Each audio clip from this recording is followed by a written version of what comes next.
Hey,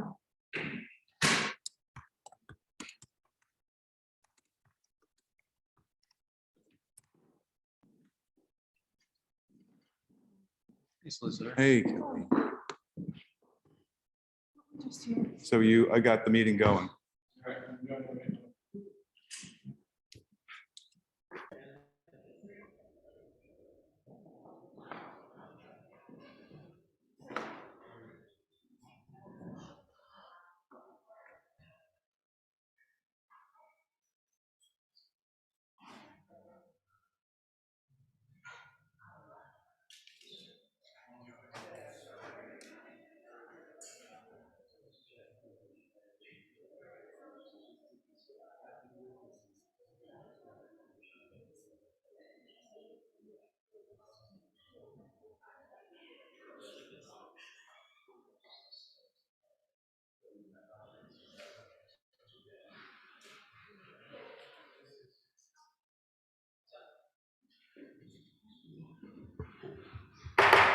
I'll call the Wednesday, March 30th, 2022 meeting of the Cumberland Planning Board to order. Roll call. Ms. Rashich. Here. Mr. McDonald. Here. Mr. Butler is absent. Mr. Scown. Here. Mr. Bush. Here. Ms. Reese. She is absent. Mr. D'Ambrosia. Here. Mr. Costa. Here. And the chair is present. Before we begin, I just want to make this announcement.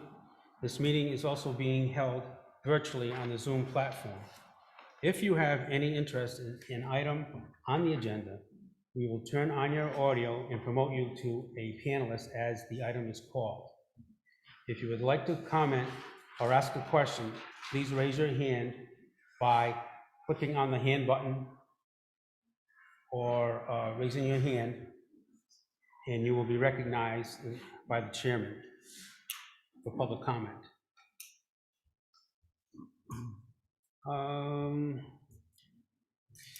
Approval of the planning board minutes. Are there any additions, corrections, or deletions?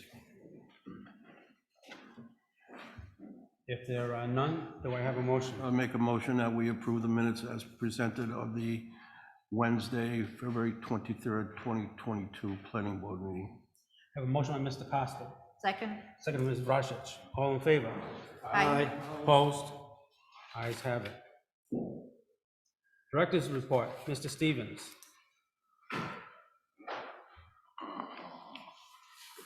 Thank you, Mr. Chairman. I simply wanted to mention that on the April 12th, there's going to be a joint meeting of the Planning Board and the Conservation Commission relating to the pre-application meeting for St. Patrick Church, which is going to, the proposal is for an adaptive reuse of the site for affordable housing by what's the name of it? One Neighborhood Builders. Thank you. Thank you, Mr. Stevens. Next item, item number 4, public hearing, community development block grant, CDBG, application planning year 2020. The town is proposing to submit an application for CDBG funding for 2 projects: Community Care Alliance Adult Literacy Program and adaptive reuse of the old post office, 16 Mill Street, as the Office Community Outreach Health Center. Mr. Modica. Thank you, Mr. Chair. The planning board heard this matter at last month's meeting, but the grant application deadline was extended so that all towns can give the required public notice. So we're hearing this again. The first public hearing was held on March 14th, virtually via Zoom. There was no one in attendance. This is the second required public hearing to solicit public comments on the town's grant proposal. The public grant period for the second public hearing began on March 18th and ends on April 7th. So there's still time to submit comments to the planning department. So for this hearing, the planning department is requesting any public comment on our grants and a vote on comprehensive plan consistency. The 2 proposed activities is the adaptive reuse of the old post office at 16 Mill Street, We're applying for a $1.2 million grant to adaptively reuse the building as the Office of Community Outreach and Health to serve low to moderate income population who lack access to employment training and health services. The second activity is we're asking $30,000 for Community Care Alliance for their adult literacy program. The planning department finds that both projects are consistent with the comprehensive plan. Be happy to answer any questions you might have. Board, have any questions for Mr. Modica?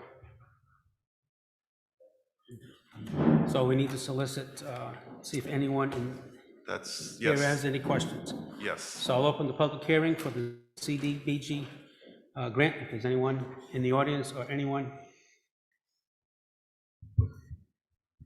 Okay, or anyone that's viewing this meeting virtually, this is your opportunity to comment on this grant application.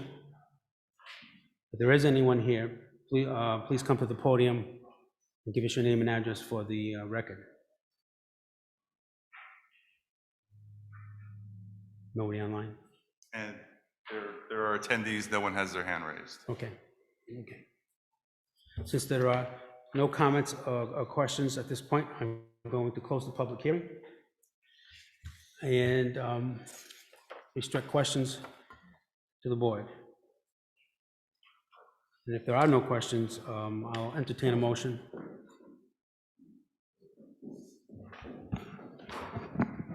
What's the nature of the motion, Mr. Chairman? Do we still not have public comment until 7th of April? Well, since we had to have another public hearing and had public notice, we need to. We had to hold this hearing in between the public comment period. Okay. And what's the nature of the motion? To make a positive recommendation or to approve? For comprehensive plan consistency for the two grant Okay. activities. Well, I'll make a motion, Mr. Chairman, that in the matter of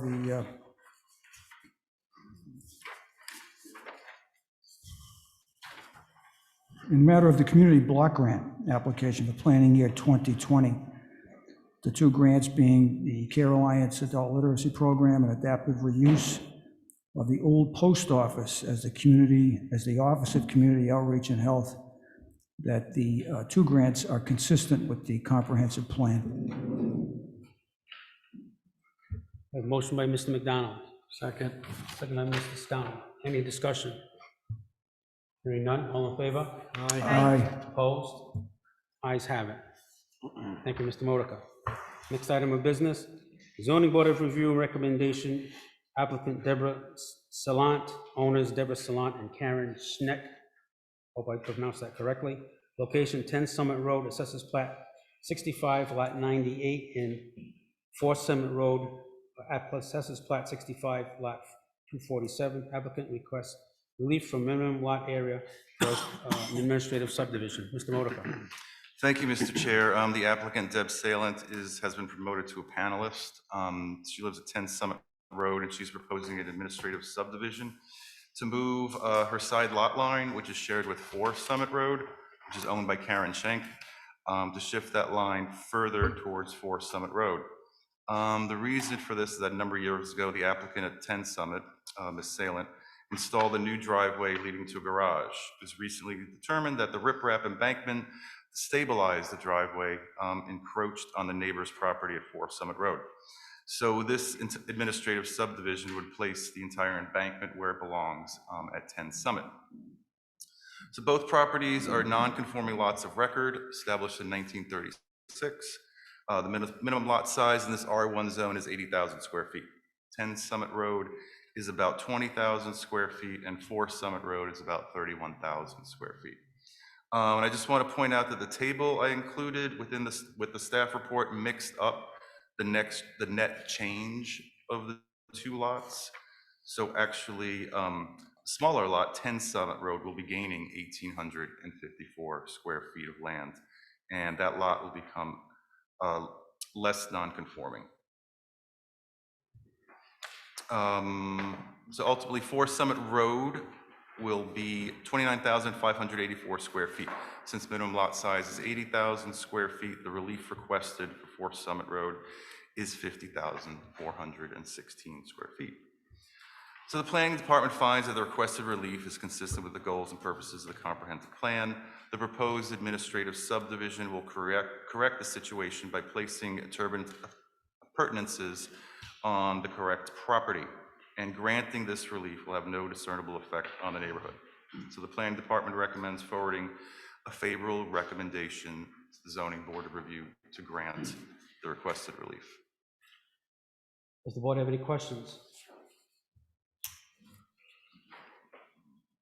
Do I have a motion? I'll make a motion. Make a motion. Mr. Mr. Costa? Chair. Okay, go ahead. Oh, go ahead.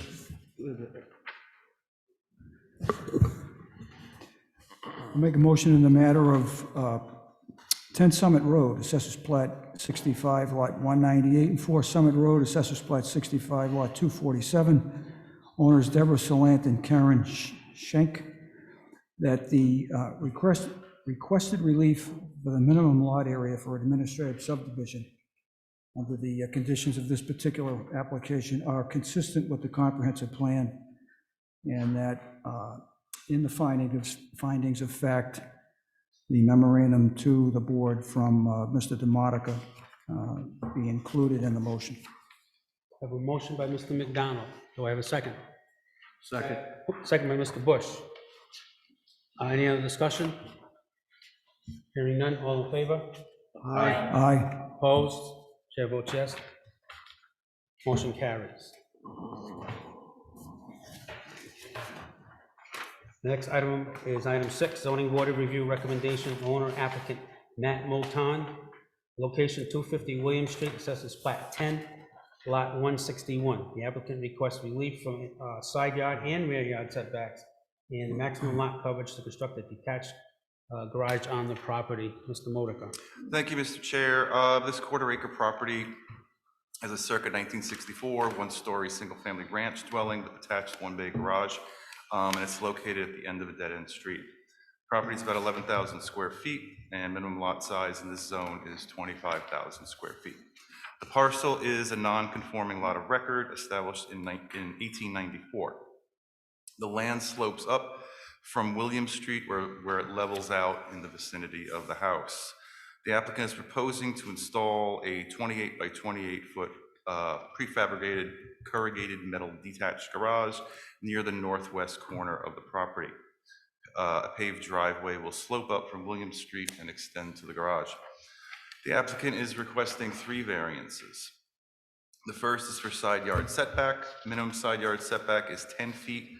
The applicant is proposing to place the garage 6 feet from the side lot line, so 4 feet of relief is requested. For rear yard setback, the minimum setback is 25 feet. The garage will be 5 feet from the rear lot line, so 20 feet of relief is requested. And for lot coverage, the maximum lot coverage is 20%, or 2,217 square feet for this particular lot. It appears the existing lot coverage is about 2,456 square feet, or 21%. Adding the garage and the paving brings total lot coverage to 4,751 square feet, or 43%. So we've listed in our recommendation what we felt were some of the negative aspects of this proposal. A second garage is one of those aspects, since most of the homes in the neighborhood have either no garage or an attached garage. The height of the garage, the planning department staff have asked the applicant to consider a lower roof height, no higher than the existing one-story house. The design of the garage is generally not in keeping with the house or the houses around it. Proximity to neighbors is a concern. We've asked the applicant to reach out to adjacent neighbors for letters stating that they have no objection to the project, and creating more impervious surface is another concern. But overall, we find there are mitigating circumstances that reduce the potential project impacts. The property is located at a dead-end street, so public visibility from vehicular or pedestrian traffic is going to be very minimal. The setback of the garage behind the plane of the house by siting it here towards the rear of the property is an optimal subordinate location relative to dwelling that also shields the garage from public view.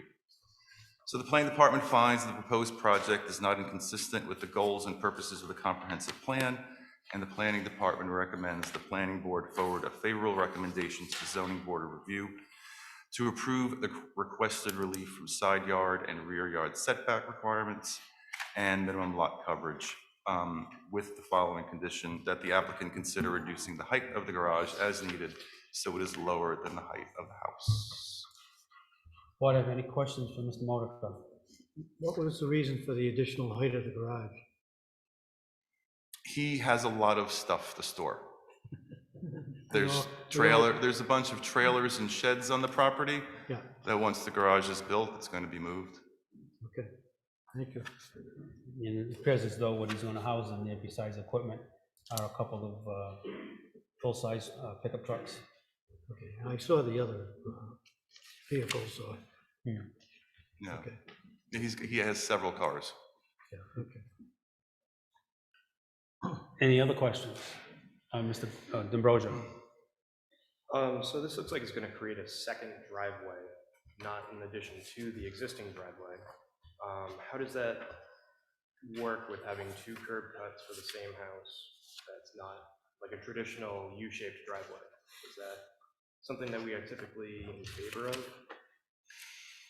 I don't know if we have any regulations regarding the number of driveways. I mean, you can have certainly a turning, you make the loop a looping driveway, Right. and you can have to an entry and exit point at two locations. I think in these circumstances, because it's a dead-end street, he's at the end. You're not really going to see that this property might be a little different than the others. Mr. Chairman, Mr. Stevens?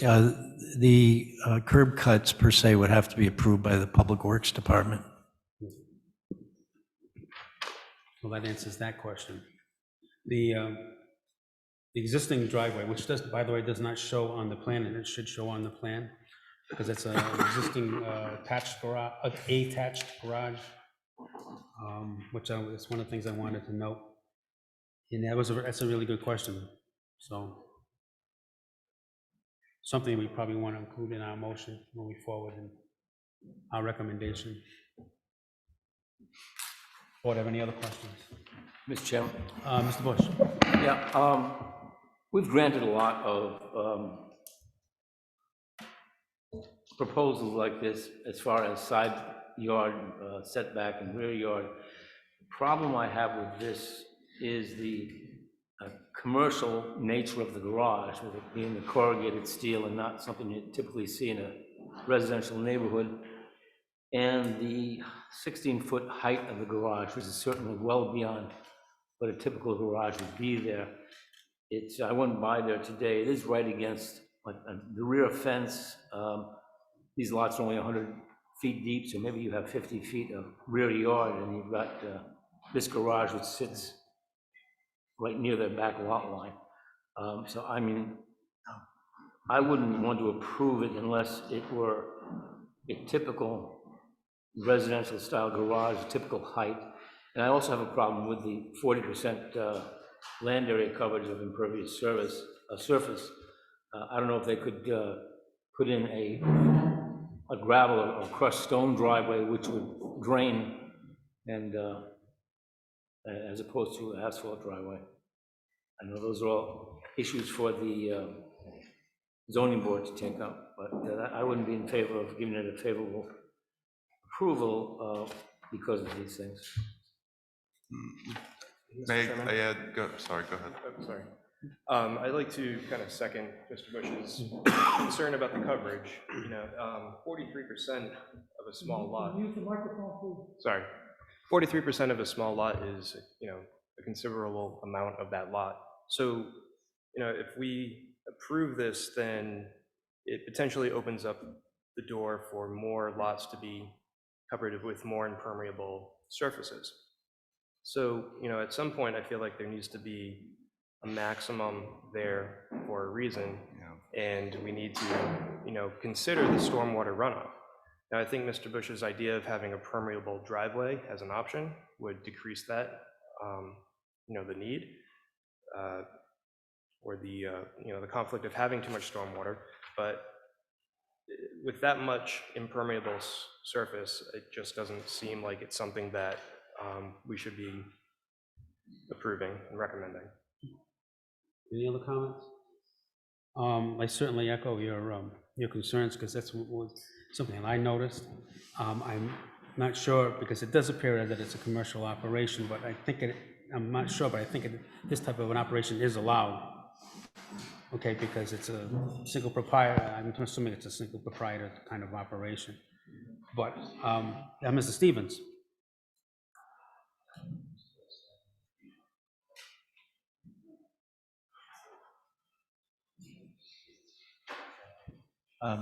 As a reminder, this is an advisory opinion. so Correct. But also, I commend the consideration of this technical condition by Mr. D'Ambrosio. Okay.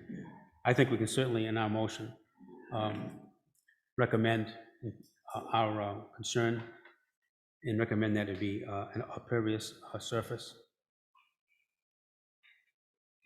Mr. Chair, I just want to note that the applicant is present. Okay. Because the only thing I noticed is that the existing driveway is not noted on the plan, and it really actually should be. Because this leads you to think that, gee, there's only one driveway.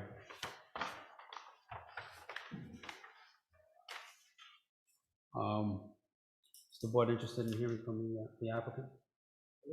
Okay, sure.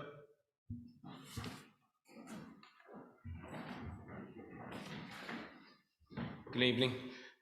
Just wanted to let you folks know that the reason for the metal garage is I'm a fireman. So my thought was less fire load. Obviously, there's not going to be any commercial work being done, but however, metal doesn't burn. So to kind of keep those items that I would be storing in the garage would just be less of a fire load in that particular area. Also, the garage will be painted the same color as the house with white trim. There will be windows in the garage, so I don't want you folks to think that it's going to be a commercial building. Hypothetically, it's going to look commercialized. I do have a couple of antique cars, and I have a 3/4 ton pickup, so that's the reason for the height. To try to get my truck in, I'll need a 10-foot door to get my truck in, so I needed the extra height. My house is a ranch. My house is about the lowest one in the entire street. Most of the houses are capes, so they do have a second level. However, the gentleman noted that my land does slope up approximately 4 feet higher than the rest of the lots on William Street. So just if you guys have any questions, I would be more than happy to answer them while I'm here, so there's no miscommunication. So I do have one question. Sure. Okay. Just need your name and address for the record. Sure, it's Matt Moulton, 250 William Street in Cumberland. Okay, thank you. Sure. Mr. Scown. Obviously, the maximum height here is, 19 feet plus. Do you need that specifically, or can you cut that down a little bit? I'm looking at it 16 feet is what we're looking at. Okay. So due to the 10-foot door, I need the extra space to get the door to roll up. And so the garage is 28 by 28 by 16. Okay, so you can't get lower than that then? Well, he's the 10 feet, so. Yeah, when no, I the understand. Right, for the Roll truck. top kind of. Yeah. Yeah, Yeah, for the overhead extra, door. yeah, okay.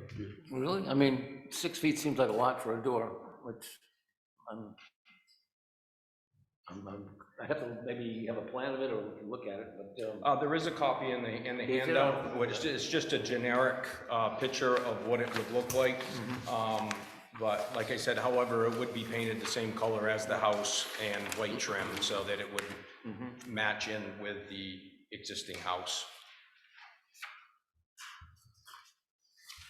Again, this is a recommendation to the Right, zoning board, yeah. so we could make any recommendations that we would like to add to our motion. So this is just, like you said, a generic Yes, sir. It's not just a the generic- actual. Correct. Right, yeah. But it would look something of that nature. Right. My house is gray with white trim, so you can order it with that color, with the white trim, Right. so. Right. This, yeah, this doesn't look, I don't know. Can't tell obviously from a picture of how high this door is, but it doesn't seem like there's 4 feet from the top of the door to the wall. Obviously we can't tell from the picture, it just seems like a lot. Correct. So. And you also have a couple trailers there, construction trailers? Enclosed trailer. I have 2 ATVs in one, and I have an antique car in the other one, so, and a shed with my lawn equipment. So once the garage would be built, the shed would be gone, and I would be getting rid of one of the trailers. Okay, so, and would a trailer go in the garage, is that? No, I okay. would park it up in front of it, so. All right. But the one that has the car in it would be gone. That would sell. Well, again, I don't mind making a recommendation that the side and rear yard setback, position of the garage, and the existence of a garage is consistent to the comprehensive plan, but I would also recommend that they consider a garage that looks more like a residential garage and lower than 16 feet for a sidewalk. Mr. McDonald? This is a pickup truck that you put in the garage, you plan to, did you say a pickup truck? Yes, sir. I have a 3/4 ton pickup. What's the highest point of the truck above the ground? I'm probably close to 9 feet.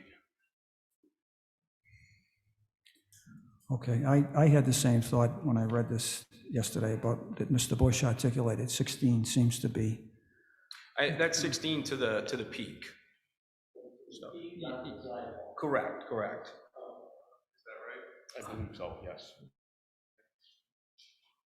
That's not, No. When I called the company, that's what they explained to me. 16 to the peak. I will speak loudly. I looked at the specs, the walls are 16 feet high. It's where the gable peaks on the ridge is 19 and a half feet. Right. What is the height of 56 Highland Avenue, that garage? To the peak? Does anybody know? I'm not sure. I know a gentleman built one on Curran Road that's metal, corrugated metal garage, and he's got 2 bays. I'm not sure what the height of his is. We have a picture of 56 Highland, so I'm just curious what the peak is.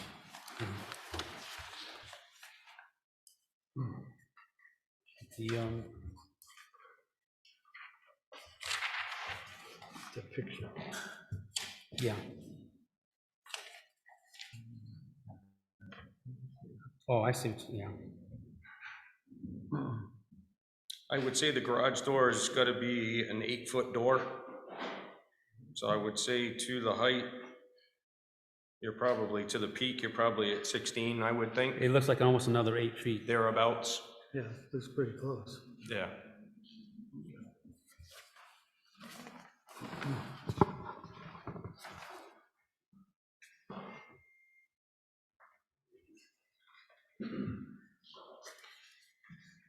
But our spec is showing 19 and a half, right? That is my intention, to have it at 16 to the peak. But because of the elevation, it's 19 and a half. That correct?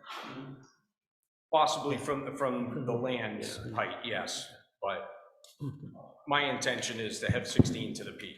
Okay, thank you. Thank you. Any other questions? No, thank you very much. Thank you so much. Now there's, what, 3 variances that he's looking for, front, rear. Can we do them all together? Yes, okay. So I'll entertain a motion My last comment is if you look,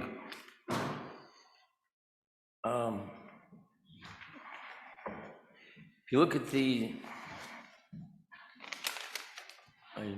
rendering here of the garage, the very low roof line on this garage that he is proposing. It seems to have a flatter pitch, yes. Much flatter pitch than the one you were looking at on the street there, Highland Street. So, if it's even 16 feet to the peak, you're still pretty close to that on the sidewall. It's not, certainly not 8 or 9 feet as it is on the other garage, so it's gonna sit up quite a bit higher above those fences that are on the 2 adjacent properties, so I'm still not certain I'm comfortable with it, but. Well, again, this is going to have to he's going to have to get a building permit, so this is going to Right. have to pass muster with the building official, for Sure, one thing. I understand. And he's got to submit plans for that. Right. But certainly, if it's a concern, I think we ought to include it in the motion of forward to the zoning board, that we have a concern about the height. And, the impervious surface, driveway Right. surface. Right. So that's what we could include as a recommendation. Otherwise, we're just Okay. looking at this as a consistency with the comprehensive plan and the recommendations that have been set forth from Mr. Modica. Well, I'll make a motion then. Okay, Mr. Bush? Regarding the application by Matt Moulton, 250 William Street, Assessors Plat 10, Lot 161 and 162, find that the setbacks proposed and the garage are not consistent with the comprehensive plan. We would recommend that the zoning board consider making the garage height lower to be more consistent with the neighborhood and to be a gravel surface driveway to minimize the amount of impermeable surface in the yard. Any motion? Okay, and I want to make it very clear, I'm looking at Mr. Modica's letter here, and he notes that it is not inconsistent. Is that what you mean? Yes. Okay, thank you. I have a motion by Mr. Bush. Do I have a second? Second. Second by Ms. Rashich.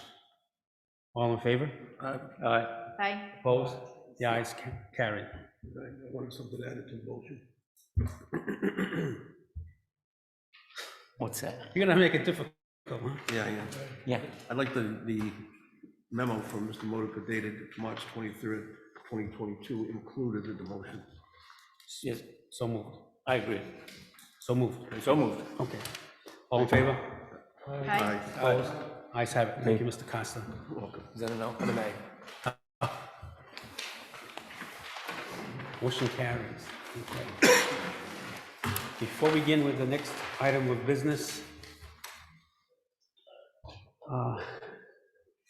which is a public informational meeting, Blackstone Valley Prep, I want to lay out in the sequence for this evening's proceedings. Tonight we're reviewing for the master plan review stage for this proposed major land development. Everyone will have an opportunity to speak to the board. First, the planning department will share its recommendations and make its presentation. Then the applicant will address the board, including any witnesses, after each witness is presented. I will give planning board members the opportunity to ask questions of the witness. Then we will hear from our traffic engineer, who was conducting a peer review of the traffic study that was performed. And then the members will also, again, be allowed to ask any questions or make any comments at that point. And then once the applicant's presentation is completed, we will then hear comments from the public.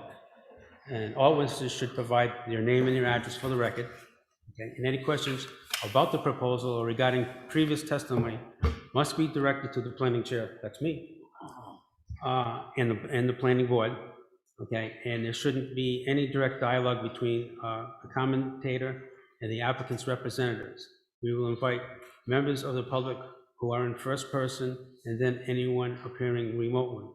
And again, with the public comment portion of this hearing, I would ask that if anyone who comes to the podium to voice their concerns, please make your comments, but let's not be redundant and voice the same concern that somebody else has already brought up. But again, if you have something else to add, we want to hear from you, okay?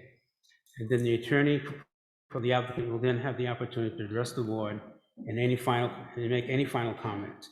And any questions regarding prior testimony shall be directed to the planning board. Okay. With that being said, I'm going to announce Major Land Development Master Plan. Project name Blackstone Valley Prep High School Expansion. Owner applicant RI Mayoral Academy, SM Blackstone Valley. Location 65 McCundry Street, Assessors Plat 2, Lot 3, and 5 Jones Street, Assessors Plat 2, Lot 158. The applicant requests master plan approval to construct a two-story addition to the existing Blackstone Valley Prep High School at 65 McCundry Street, Assessors Plat 2, Lot 3, and create a parking lot and drop-off pickup area at 5 Jones Street, Assessors Plat 2, Lot 158. And Mr. Stevens, I believe you have opening comments or presentation.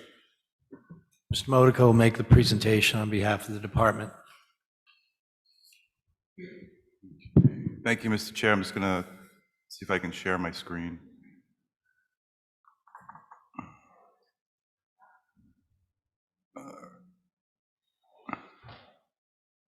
Okay.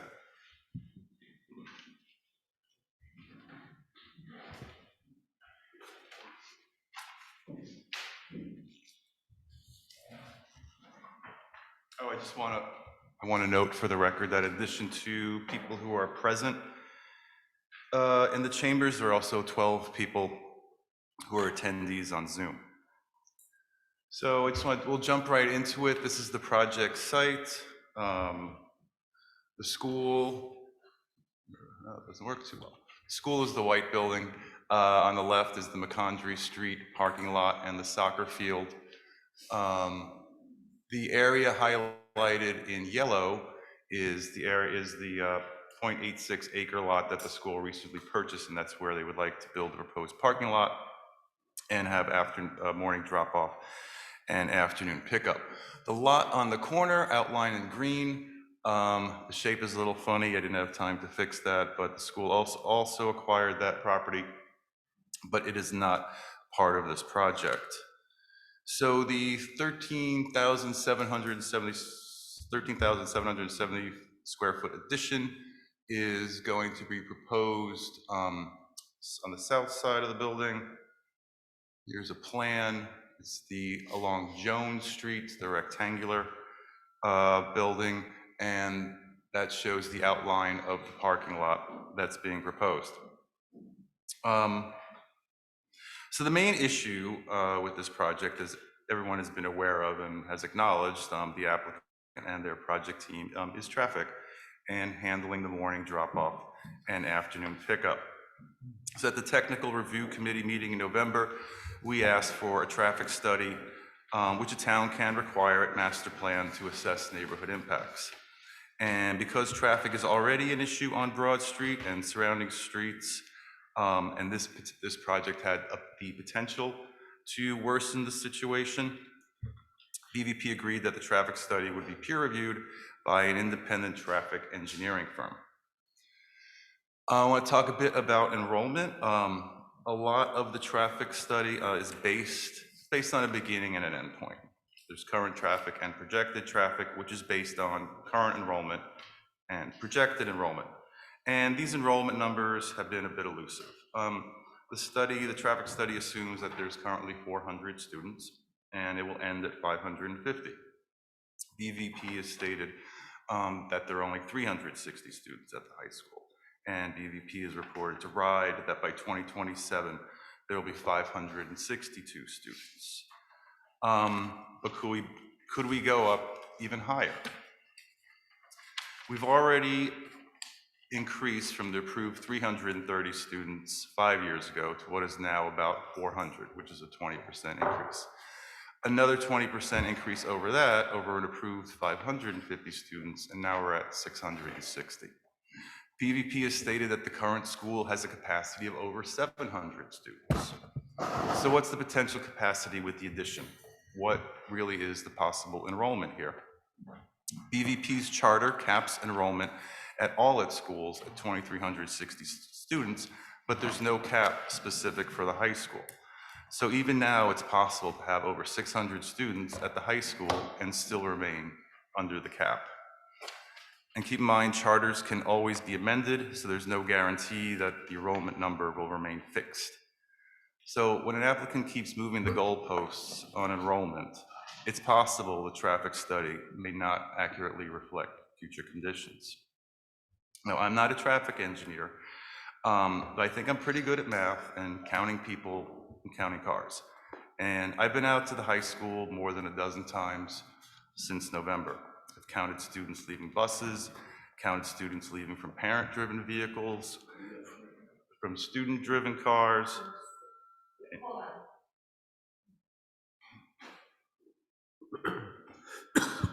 Mr. Kelly is asking if we're going to swear Mr. Modica in. We don't, as you know, we don't swear in any witnesses during a planning board meeting. And at this point, he's not, he said he's not a traffic engineer, so he's not, his testimony isn't about traffic engineering. Well, it doesn't matter. We don't swear, we're not going to swear in any witnesses tonight at all. Good, thank you. Continue, Mr. Modica. Anyway, so I've been out there many times.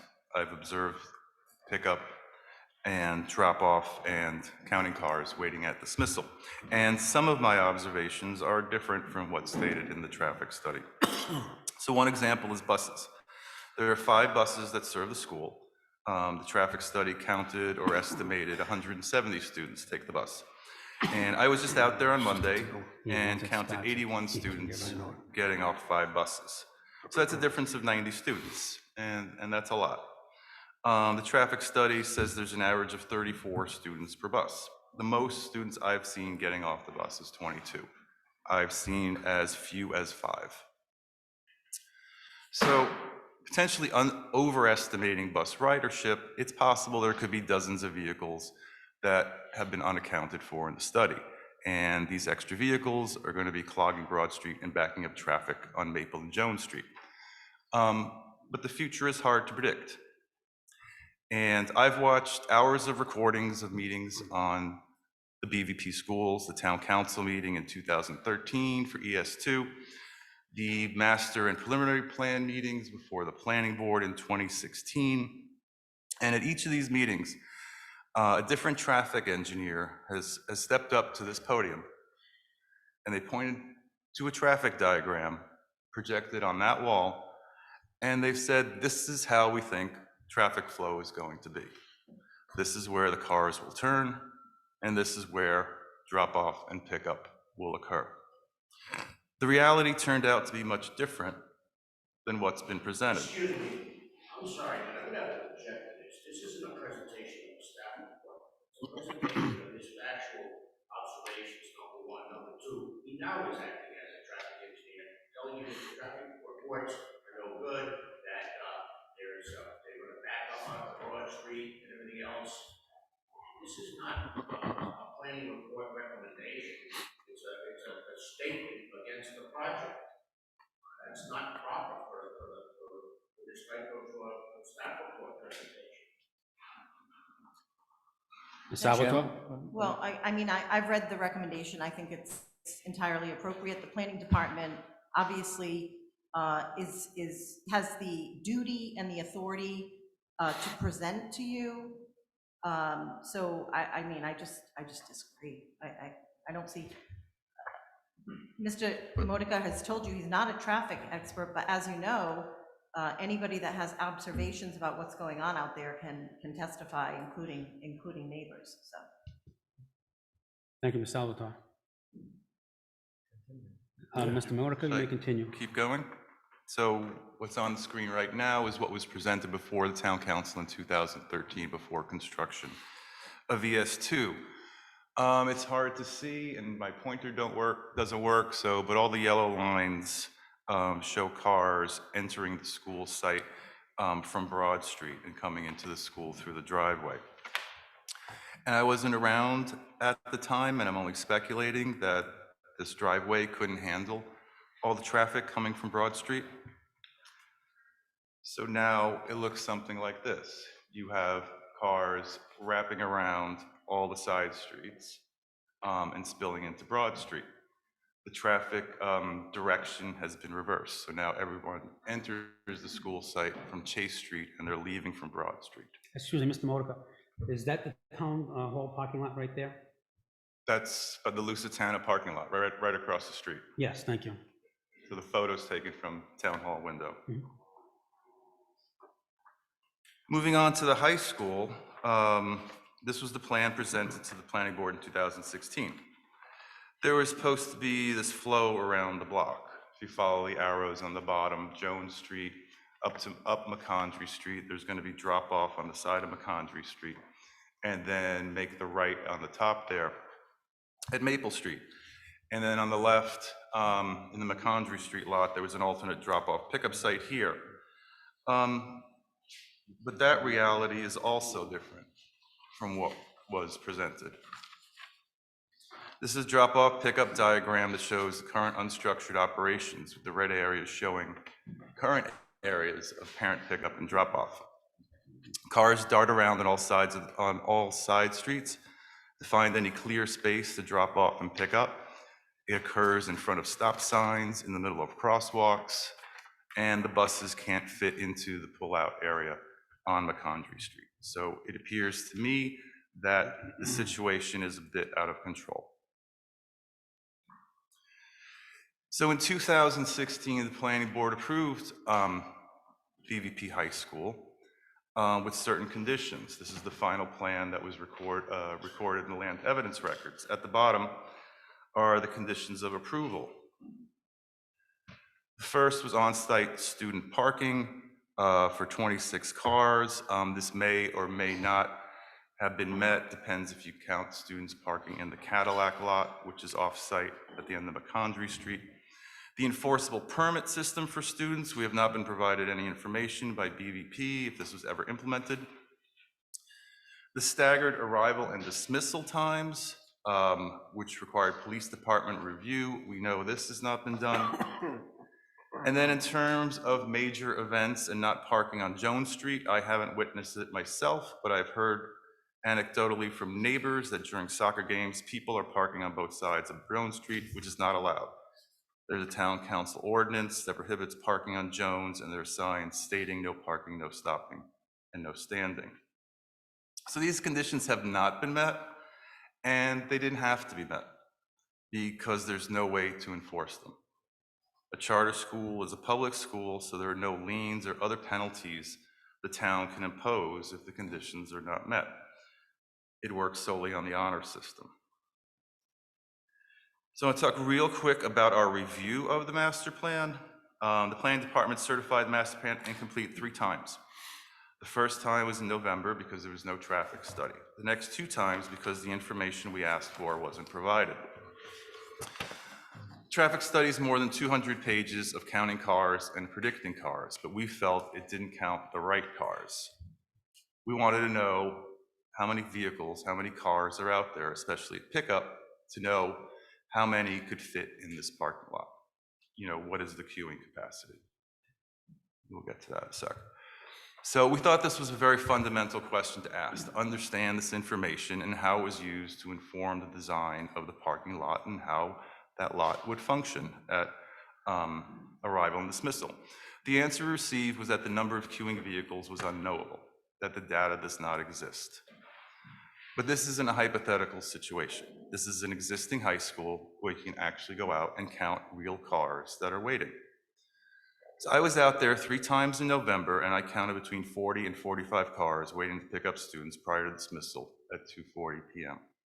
VHB went out there, and they counted about 40 cars waiting to pick up students. PAR submitted a revised study, the second addendum, on February 22nd, and said they counted 41 cars. So, okay, so now we're getting somewhere. Now we have a starting point. So at least there was some justification for this design, and we certified the master plan complete. And the design changed. It was revised from what's on the left to what's on the right, and it shows that not all of the 58 projected cars could fit in that lot. They added some stacking capacity on the McCondry Street lot. They increased the queuing to a double stack, and they jammed some cars down on Jones Street, which is at the bottom of the screen. So what's happening now, or what we think might be happening, is that there are parked cars that are blocked. Students, visitors, and faculty can't leave. All the entrances are blocked. Nobody can get in to these parking lots. And somehow, all the waiting cars are perfectly proportional and lined up in these lots. Again, I'm not a traffic engineer, but what I think happened over this process since November was they first created the design before gathering any data or any information on how this was going to work. Now that the data has been collected, I think they're trying to squeeze it into a preconceived design. So one of the main concerns with this plan, cited by VHB and the planning department, which we've identified many concerns with the plan, one of the principal concerns are the monitors, which they are the little red circles. There's 8 of them around these parking lots who are supposed to be directing traffic. Now, the Cumberland Police Department stated these monitors are not authorized to direct traffic on public streets. They have no authority. Parents aren't going to listen to them. I was at ES1 one afternoon, that's the school up by St. Patrick's Church, and parents leaving the lot, you're not allowed to make a left turn on Broad Street. You have to take a right and go north. One parent was making that left turn, and there was one monitor out there running into the middle of Broad Street, just screaming at this parent, can't make a left turn, no left turn. So these monitors have no enforcement authority, and parent drivers are not going to listen to them. 2 quick things that haven't been addressed. This plan appears to just show afternoon dismissal. During morning drop-off, there are many more cars that are going to be coming to the site. And from what I can tell from the study, the McCondry Street lot is not going to be used for morning drop-off. So every car coming to this school in the morning is going to be using Broad Street, and they're supposed to turn down just 2 streets, Maple and Jones Street. So to me, this seems like it's a nightmare waiting to happen. Second issue that really hasn't been addressed is the construction phasing. How is the traffic going to be managed during construction? It looks like there's going to be a lot of work on Jones Street. It's hard to see, but they're proposing 400, there's 2 modular units, the very dark purple rectangles that are going to be in the parking lot. They're proposing 409 students, but we're unclear if there's already 400 students. Who is going to be occupying these modular units? Are they existing students being displaced? Are they new students? Because depending on the actual number of students, there may not be enough parking and a zoning variance may be required. So that's all the slides.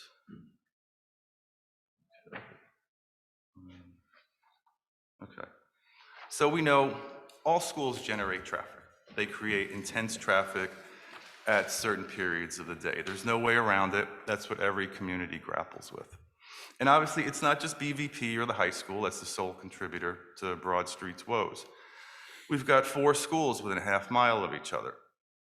And I've watched BF Norton at the Smithsonian, and their school contributes its share of traffic to Broad Street. And certainly no one wants to be near Cumberland High when that school lets out. But here I think the situation is different. Here we can see the current traffic. We experience it every day, every school day, twice a day. And we see the chaos every morning and every afternoon and the impact it has on Broad Street.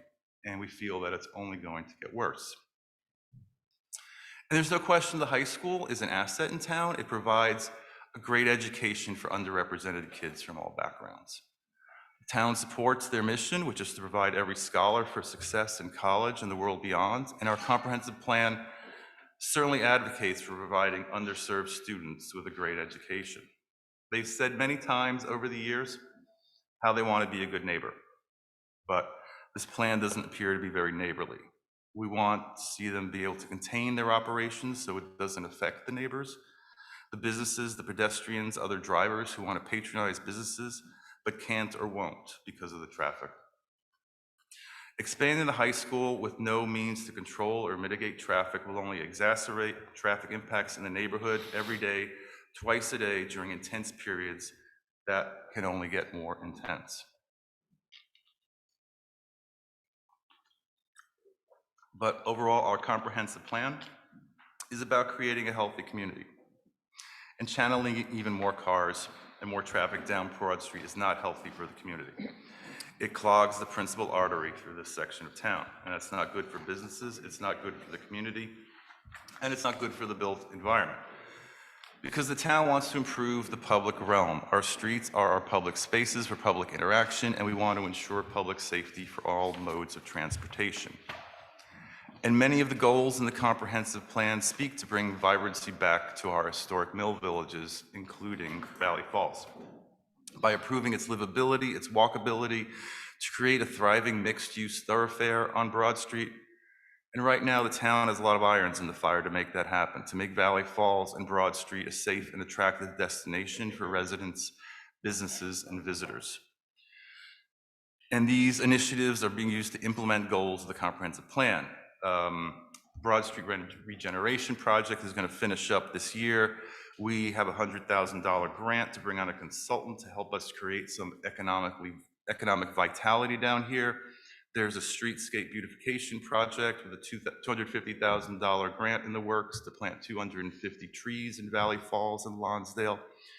There's a new Main Street manager right over the river at the landing in Central Falls who's going to further develop streetscape improvement projects and be our liaison with Broad Street businesses to help them grow.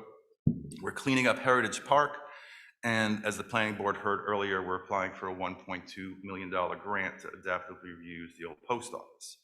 So our goal is to improve the built environment in Valley Falls, and this high school expansion proposal runs contrary to the town's goals for this neighborhood, and it's contrary to the comprehensive plan. The traffic plan is untenable and unenforceable. It is not well integrated into the surrounding neighborhood with regard to its built environment and cannot be supported by existing infrastructure. It offers no viable means for mitigation. It will compound an already chaotic school traffic operation and will diminish the quality of life for neighbors, businesses, and the community. For these reasons, the planning board finds that the master plan application is inconsistent with the goals and purposes of the comprehensive plan, and the planning department recommends the planning board deny this application. And we don't make this recommendation lightly. Our job at the planning department is to vet these projects and to work with the applicant and their consultants to mold and shape these proposals over weeks and over months, so we can ultimately bring them to you with some degree of confidence that they can be supported by the planning board and supported by the public. But that hasn't happened here. That iterative process where we collectively solve problems with the applicant and their consultants, and that collaboration where we iron out issues, has just not occurred on this project. So again, we're recommending denial, and we have included an alternative with conditions if the applicant requests revising and resubmitting the master plan, but we just want you to keep in mind that the conditions identified, such as police details, staggering arrival and dismissal time, they can't be enforced. So there are no guarantees that this project will eventually be able to contain or mitigate traffic, or that it'll be consistent with the comprehensive plan. Thank you. Thank you, Mr. Modica. Again. Next, the applicant may make their presentation. Mr. I'm sorry, I have one question. The questions, we have a question period after this, Okay, so we can get got it, thank you. query our staff and our peer review expert. Mr. Kelly.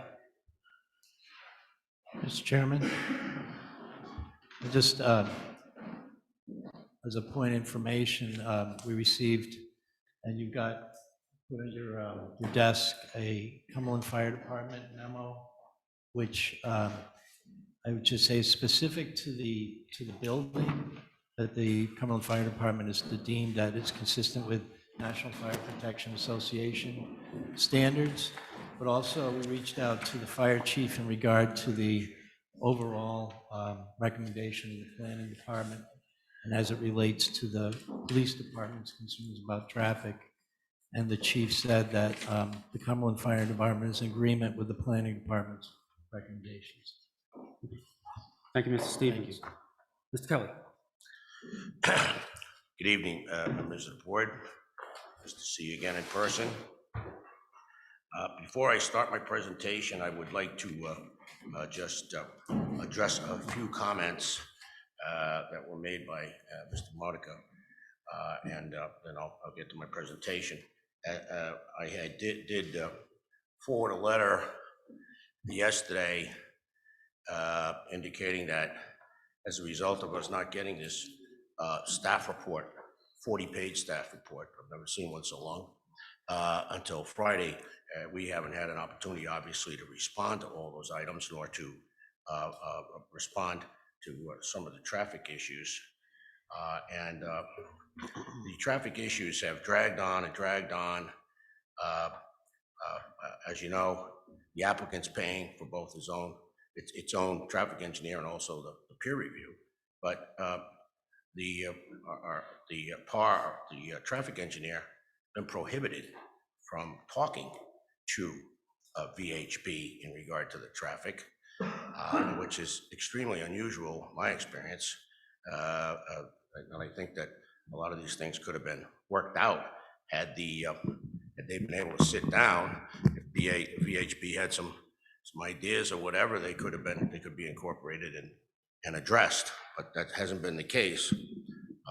Going forward, I'd ask that the board of the town reconsider that prohibition so we could get to the bottom of the traffic issues more quickly. A couple of things in terms of bus ridership.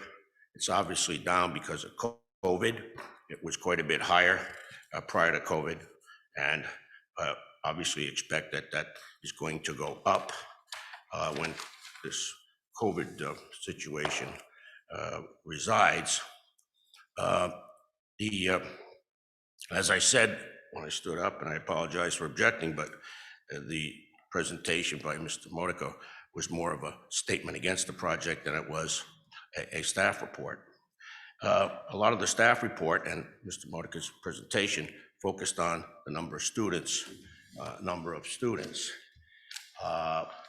and in 2016, during the course of the obtaining approvals for the original building, there was a representation. They expected 330 students. And so when it opened, 2016, there was about 260 units and then students. 2017, 324, 18, 324, and in 2019, 324.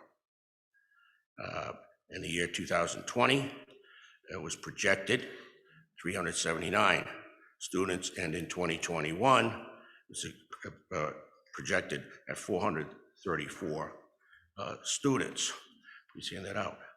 In 2018, in August, the PAR Engineering sent a letter to Mr. Stevens with proposed expansion plans that did not include the additional lot next door, which has since been purchased, where the parking lot is to be located.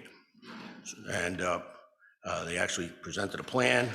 They may have filed a pre-application also, but the plan at that time needed quite a few variances, and staff, planning staff, I think Mr. Stevens recommended that they buy additional land, which they then attempted to do. So back in August of 2018, the planning staff was informed that there was a growing number of students and projected almost exactly what there would be, 434 students in 2021. That's why they started the expansion process in 2018.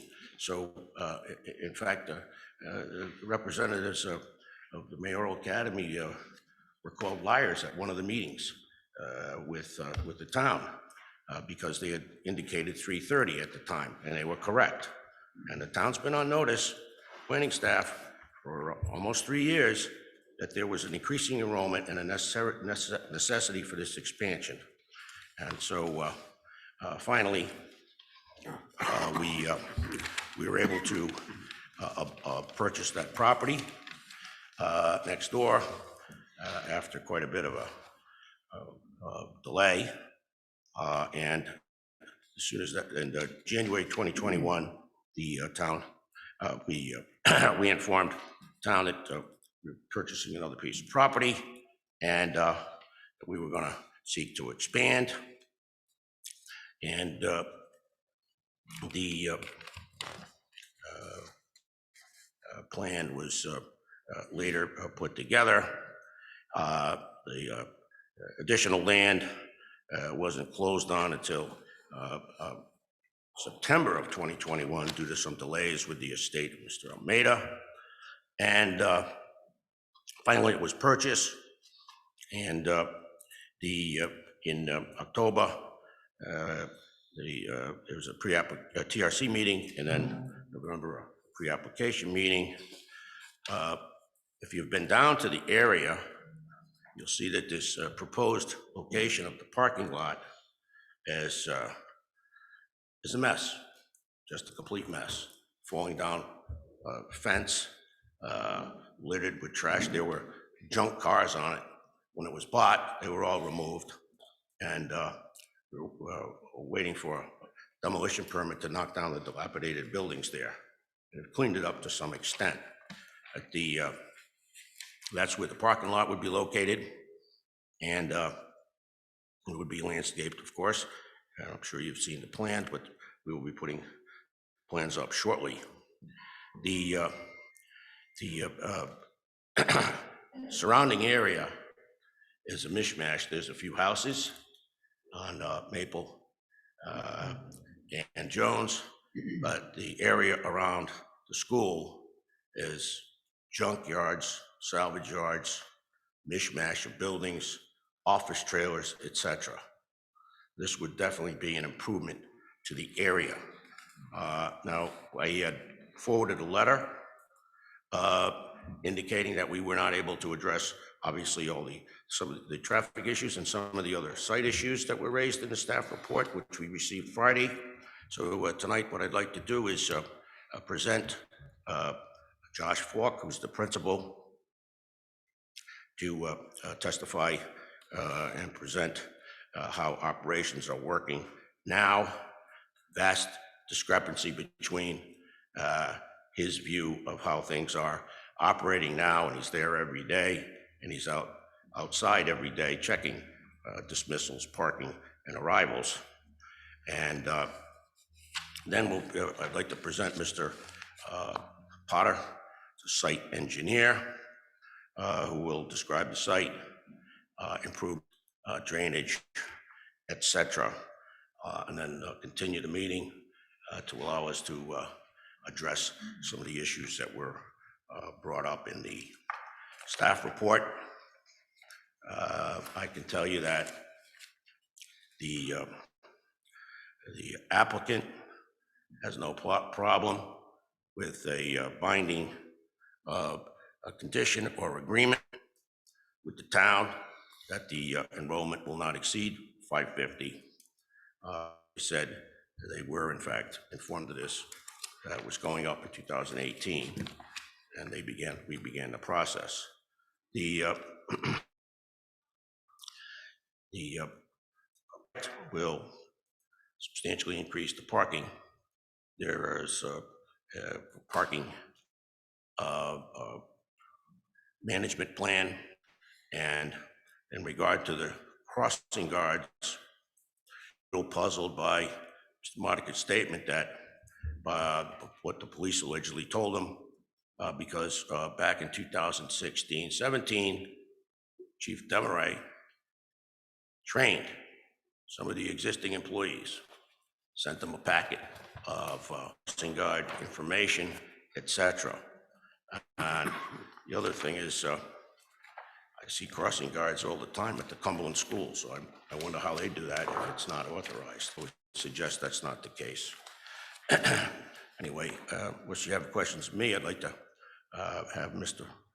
Josh Falk, who's the head of the school, come in and just discuss what he observes during student arrival and dismissal and the monitoring that takes place. So, Mr. Falk. Mr. Chairman, Ms. Salvatore. just before we begin with the presentation, I did speak with Mr. Kelly. He told me that he intends to ask for a continuance. So a couple of things. One, I would ask Mr. Kelly to agree on the record that the period for you making a decision be stayed. You only have 90 days to make a decision, and generally when they ask for continuance, they agree to stay that time period. We talked about that we have your peer review traffic engineer here tonight, which, as Mr. Kelly suggested, the applicant is paying for those services. He is your peer reviewer. I'd like to put on the record that BVP will be paying for Mr. Clinton to come back at the next meeting. And third, this is a public informational meeting. If there are any members in the audience that prefer to speak tonight rather than wait until the next meeting, I think it's appropriate for you to give them the opportunity to do that. You know, I don't know what people's schedules are, so if there's anybody from either in favor or against, you could have them address you tonight if they don't want to wait until the end of the applicant's presentation. Thank you. Just have a question. What is the 90-day period, according to your records, expire? Certified complete March 23rd. So, End of June. end of June? I don't know exactly 90 days. Why do you need an extension?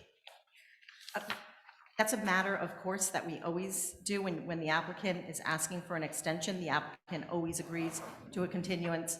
On the record, it's a new legislative requirement, and I don't expect that the board will take all of that time, but just to protect the board and its decisions, I would ask for that agreement. Okay, we'll extend it 30 days then. That's the length of the Okay, so continuance. Mr. Kelly's agreeing to extend it for 30 extra days. Thank you. And also, Mr. Kelly, if you could just agree about the traffic, the peer reviewer. Yes, I previously did, but yes, we're in agreement with that. Mr. Falk? Right there in front of the board, it's fine. Don't be nervous. Mr. Kelly, he has to use a microphone Oh, because so we that- have yeah, people sure. So on that can be Zoom recorded. Yes, where he is. of course. Do that right now. No. Okay. Okay, good. Thank you. Mr. Falk, could you please tell the board what your position is with the Mayoral Academy, the high school? Yep, my name is Josh Falk. I'm the head of school at Blackstone Valley Prep Mayoral Academy High School, the head of school there. And when did you start that position? Approximately 2 years ago, July of 2020. What are your job responsibilities? How long do we have? It's basically supervise all operations on site and supervise all of the staff that are on site. And are you involved in monitoring arrival of students and the dismissal of students? Yes. And how do you monitor that? What is your participation? I'm out there on most days, at both arrival and dismissal, and I supervise the systems that we have in place there and the staff that do that. And how many staff members are usually out during the arrival period? So the arrival period lasts about a half an hour from approximately 7:15, 7:20 to about 7:50. Most mornings, there are about 4 people out there. A couple at the doors, one by where the buses drop off on McCondry Street, and one monitoring Jones Street and the small parking loop that's next to Jones Street. And could you tell us where these monitors are during the arrival? Yes, so there's a couple of people at the doors to the entrance, the front doors, and there's one person out by the buses on McCondry where there's the crosswalk, and they're monitoring both the drop-off from the buses, and they have a view toward McCondry Street and the parking lot there. And there's another, it's usually me, who's out by the Jones Street side, and the small loop there. Recently, we've taken one of the people from the doors. If there are 2 people at the doors, we've taken an extra person at the doors to be out on Jones Street after hearing that there was concerns about traffic out there. And what entrances are used for student arrival? All students come in through the front door, so they're dropped off buses are dropped off on McCondry. And the students walk down the main walkway to the front door, and students that are dropped off on McCondry or in that small loop next to Jones Street are walking around the front to the same front door. And have you ever personally observed any incidents or accidents, vehicle accidents or pedestrian issues? At arrival time, I have not. I don't think I have at all, but not at arrival time. All right, that would include dismissal? Dismissal, yep. No accidents that I'm aware of since I've been there. You know, you heard Mr. Monica say that there's over 400 students, but Merrill Academy represents there's only 360. Can you explain that mistake by Mr. Monica? I'm sorry, say that again? Mr. Monica indicated there's over 400 students, but allegedly the Merrill Academy said there's only 360 in the traffic report. Could you tell us what that 360 student number is? Yeah, the student number enrollment is actually, I'd say I don't know exactly, 390 something. Some of the enrollment numbers can be like the strict enrollment doesn't match who's all in the building. We have some students who do off-campus activities, for example, programs with colleges. There are some who are technically enrolled but no longer in the building for transitional programs and things like that. In the building, there's no more than 390 on a given day. And in terms of parking, currently, where's the parking located? There's the parking lot next to on McCondry Street by the by the soccer field, and there's parking a smaller lot abutting Jones Street and the building. Now, but it's up there, the red. You're familiar in regard to parking. You're familiar with the new plan and the proposed parking lot. I am. Right? Yep. And based upon your observations, will that improve the parking situation even with the additional students? Certainly, there's a lot more spots. Okay. Now, in regard to the students being dismissed, Before you go on, I should add too, we have some additional spillover parking for students in the Cadillac Mills lot that we share with ES2. And the Mayoral Academy owns another lot, which was shown on the plan by Mr. Monica on Broad Street, correct? Small corner lot on the corner of Right. Jones and Right. Broad Street, correct? Yep. That could be available for additional parking if necessary? That's my understanding. Now, in regard to student dismissal, can you tell us how that operates currently? Sure, dismissal starts at 2:40. It's very quick. I've timed it myself, and the majority of students are off campus or out of the building at dismissal within 7 minutes. Yeah, I don't know if there's more specific. Now, in regard to the proposed expansion, will the Mayoral Academy be able to stagger dismissals of students between buses and those that are parked Some of those that are being picked up. Yeah, that seems pretty feasible. Now, how is the student dismissal period monitored? So we have between 4 and 8 adults out there at dismissal time. It's a similar setup to arrival.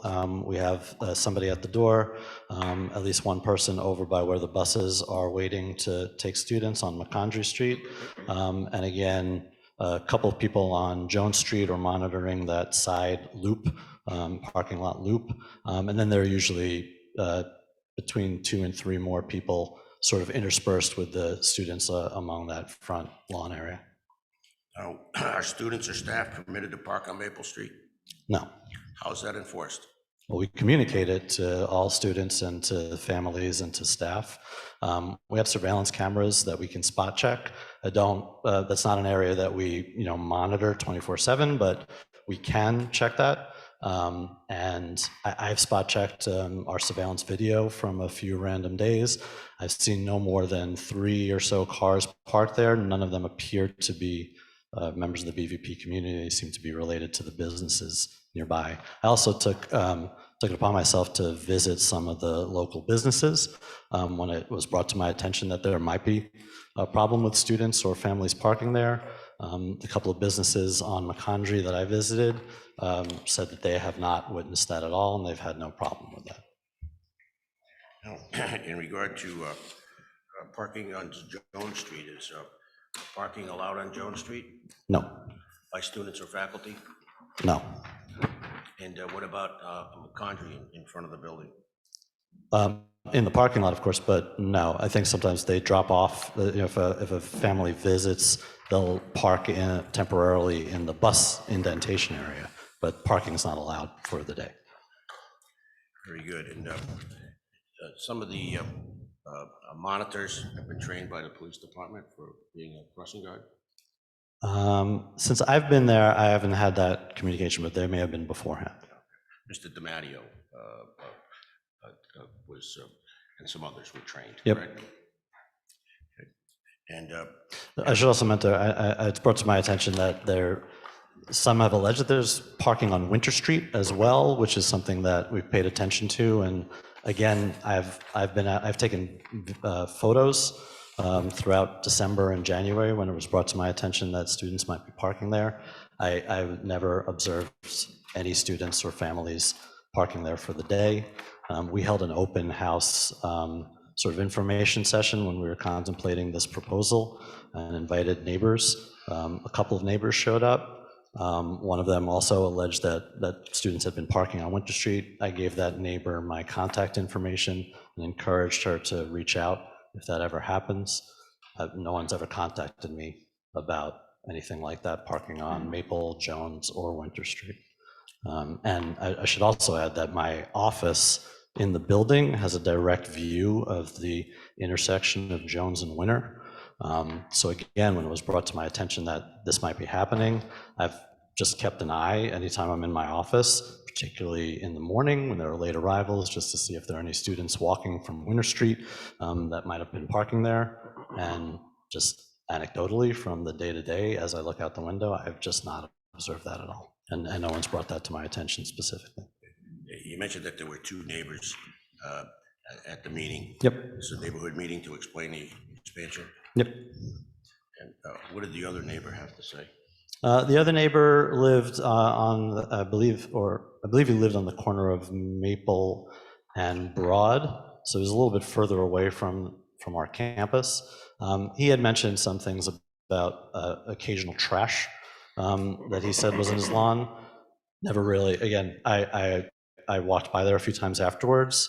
It hasn't been brought to my attention since. I gave him my contact information. That's all I had on that. Is that the neighbor that wanted the mayoral academy to buy his property? I believe there was a conversation like that. Thank you. I don't have any more questions of Mr. Falk. Okay. Mr. Chair? Mr. No, Costa? I have questions, but that's wait till later, right? Yeah, we're gonna wait. Okay. Thank you. Thank you. Mr. Potter?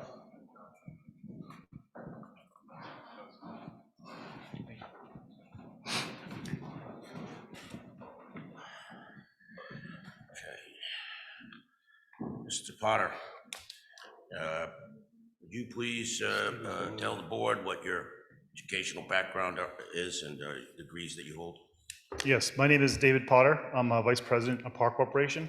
I work in the Site Civil Group.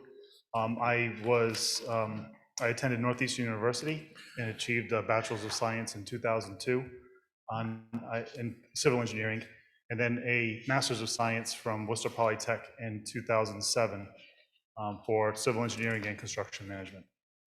I'm a registered professional engineer in Rhode Island and Massachusetts. And How long have you been a PE? I made a PE in Rhode Island in 2007. Have you designed any other schools? I have. I've designed a number of school projects, and I've worked on projects involving schools. Currently, between Mass, Rhode Island, and Connecticut, I've worked on over 12 schools. In Rhode Island, constructed schools, I've worked on 6 of them, a combination of elementary, middle, and high schools, and I'm currently working on a handful more. You testified as a registered professional engineer in regard to site design before other boards and commissions? I have. I've testified in front of this board, Cumberland. I've also testified in front of Smithfield, Lincoln, and Coventry, a number of communities within Rhode Island and Massachusetts as well. So could you please describe to the board the existing conditions on the site? Yes, the site is located at 65 Macondray Street. It's Assessor's Plat 2, lots 3 and 158. The site is zoned C1, which is commercial. Educational institutions, elementary through high school, both public and private, are allowed in the C1 zone. Altogether, the 2 parcels include 2.52 acres of property. The high school building, the existing building, is on lot 3. You can see on the west side of Macondray, there's the natural turf field, which was built with the high school back in 2017. That's not the focus of tonight, but that was part of the project back then. You can advance to the next slide. So this slide here is a zoomed-in version of the aerial we were just looking at. North is up. It's focused on lots 158 and lot 3. The street to the north of the school property is Maple Street. Maple Street is approximately 30 feet wide, curb to curb at Broad, and it does get wider as it approaches Macondray. Jones Street is to the south. That's 24 feet wide. And Macondray is 27 feet wide. That width does not include the 11-foot wide drop-off in front of the school that was constructed for the bus loading area. The building is shaded in tan. That's where the building sits now. There are several walks around the building.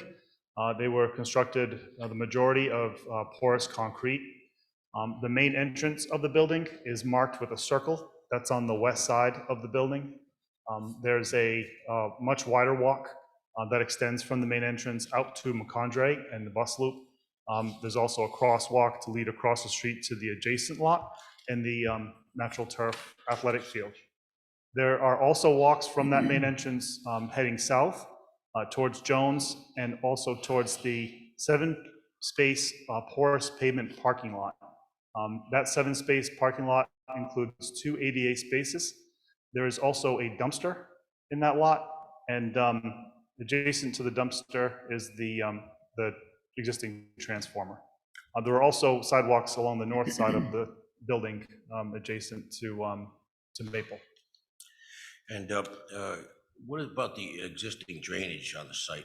Where does that go? And is it treated at all now or retained on site? It's very well treated, yes. The stormwater management system was designed with several best management practices.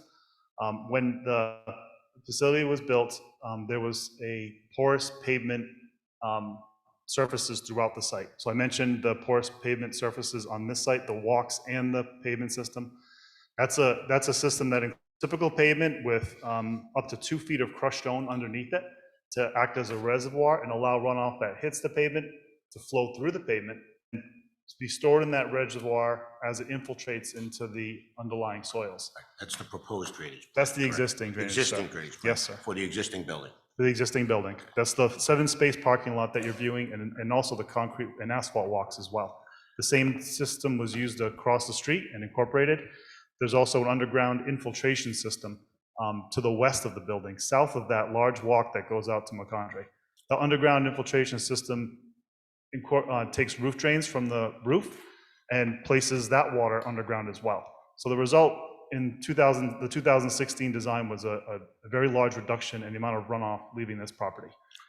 And the property where the parking lot is to be located,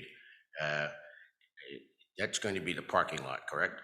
That's correct. And what's there today is the approximately 2,600 square foot building that used to be a garage. That's at the northern portion of the lot. To the south of that is a paved area, and then the lot is wooded. We had an arborist complete a report to look at that existing vegetation and determine if there was any value. The arborist visited the site and published a report that was submitted to the Conservation Commission, stating that there were some invasives. A lot of the growth was second growth, so 2 trees coming out of 1 stump was unstable, and no species of value. There's also a fence, a board fence surrounding the majority of the property. Could you now describe what the entailed in the new, in the proposed project? Of course. So the new school addition is located on the south of the school. You can see the existing school here in tan, and then to the south of it, there's the addition in an orange color. The walk to the street is preserved, along with that main entrance of the existing school building. The administrative entrance will be added to the south side of the building. That administrative entrance is not for students. That is for administrative staff and will not be allowed to be used for drop-off. On the east side of the... How is that going to be prevented? Well, is there a fence? There will be a fence, yes, and I have a rendering that I can show that in a moment. To prevent students from entering from Jones Street, that we've removed that walk that extends out to Jones, and we've provided a fence along that whole southern side, well, from the center of the addition all the way to the southeast corner of the property. Our traffic engineer will talk more about that when he presents his circulation plan, but that was all intentional to limit any crossing of pedestrians and vehicles. The parking lot is going to be porous pavement. We have a total of 128 parking spaces, including there'll be 64 in this lot, and there's 64 existing across Macondre in that existing lot. So altogether, we've got 128 spaces. That exceeds the 110 required for the 550 students that are projected. We've got 24-foot drive aisles. We've got 19-foot spaces. We have our separation between the parking areas and the property line. We're not asking for any variances with the construction of this parking lot. The curb cuts are on Maple and also on Jones. So to mimic the operation of the existing 7-space lot on Jones, we've provided 2 curb cuts on the new lot in Jones. The eastern curb cut is an inlet. The western curb cut is an outlet. And that'll allow that same motion that parents are used to doing today. On the northern side of the lot, we have 2 curb cuts there as well. We have the western curb cut, which will be the inlet, and the eastern curb cut, which will be the outlet. And that will allow parents to come in and drop off students on the passenger side, as is typically preferred. There are landscape islands within the middle of the parking area, and we have a walk to delineate pedestrian versus vehicular space where those 2 functioning areas meet. And the fence on the Jones Street side, is that to also prevent cars from stopping there to drop off? It is, yes. We understand the concerns about dropping off in Jones Street, and we've listened to that. In our original thoughts, in our original design, we had looked at a couple different alternatives and discussed with the town. When we heard that dropping off on Jones was a concern, this is the alternative that provided just all the comments at that time. And the building as it faces McCondry. Will that be an entrance that students will be allowed to use? No, that's not an entrance. No, that's an emergency egress door. We're providing a walk out in case that emergency egress door ever needed to be used, but that will not be a way for students to access the building. And will the new drainage system that will be installed in the parking lot, is that going to, will that improve the existing drainage situation from that lot? It will. The results from the original design were very successful in reducing stormwater runoff. And so we've incorporated the same best management practices here. We have a reasonably decent separation to groundwater here. And so we've incorporated the porous pavement within this entire parking area. We're also proposing it for the majority of walkways. And then we have an underground infiltration system within the existing parking area to also take more runoff and place it underground. We're going to keep the existing underground infiltration system as well. It's in that lawn area, and we've designed the addition to be able to keep that system, which is working well in place. Now, the pervious asphalt with the crushed stone, that's 4 or 5 times more expensive than the regular pavement that's impervious. There is more cost, certainly, because of the additional crushed stone.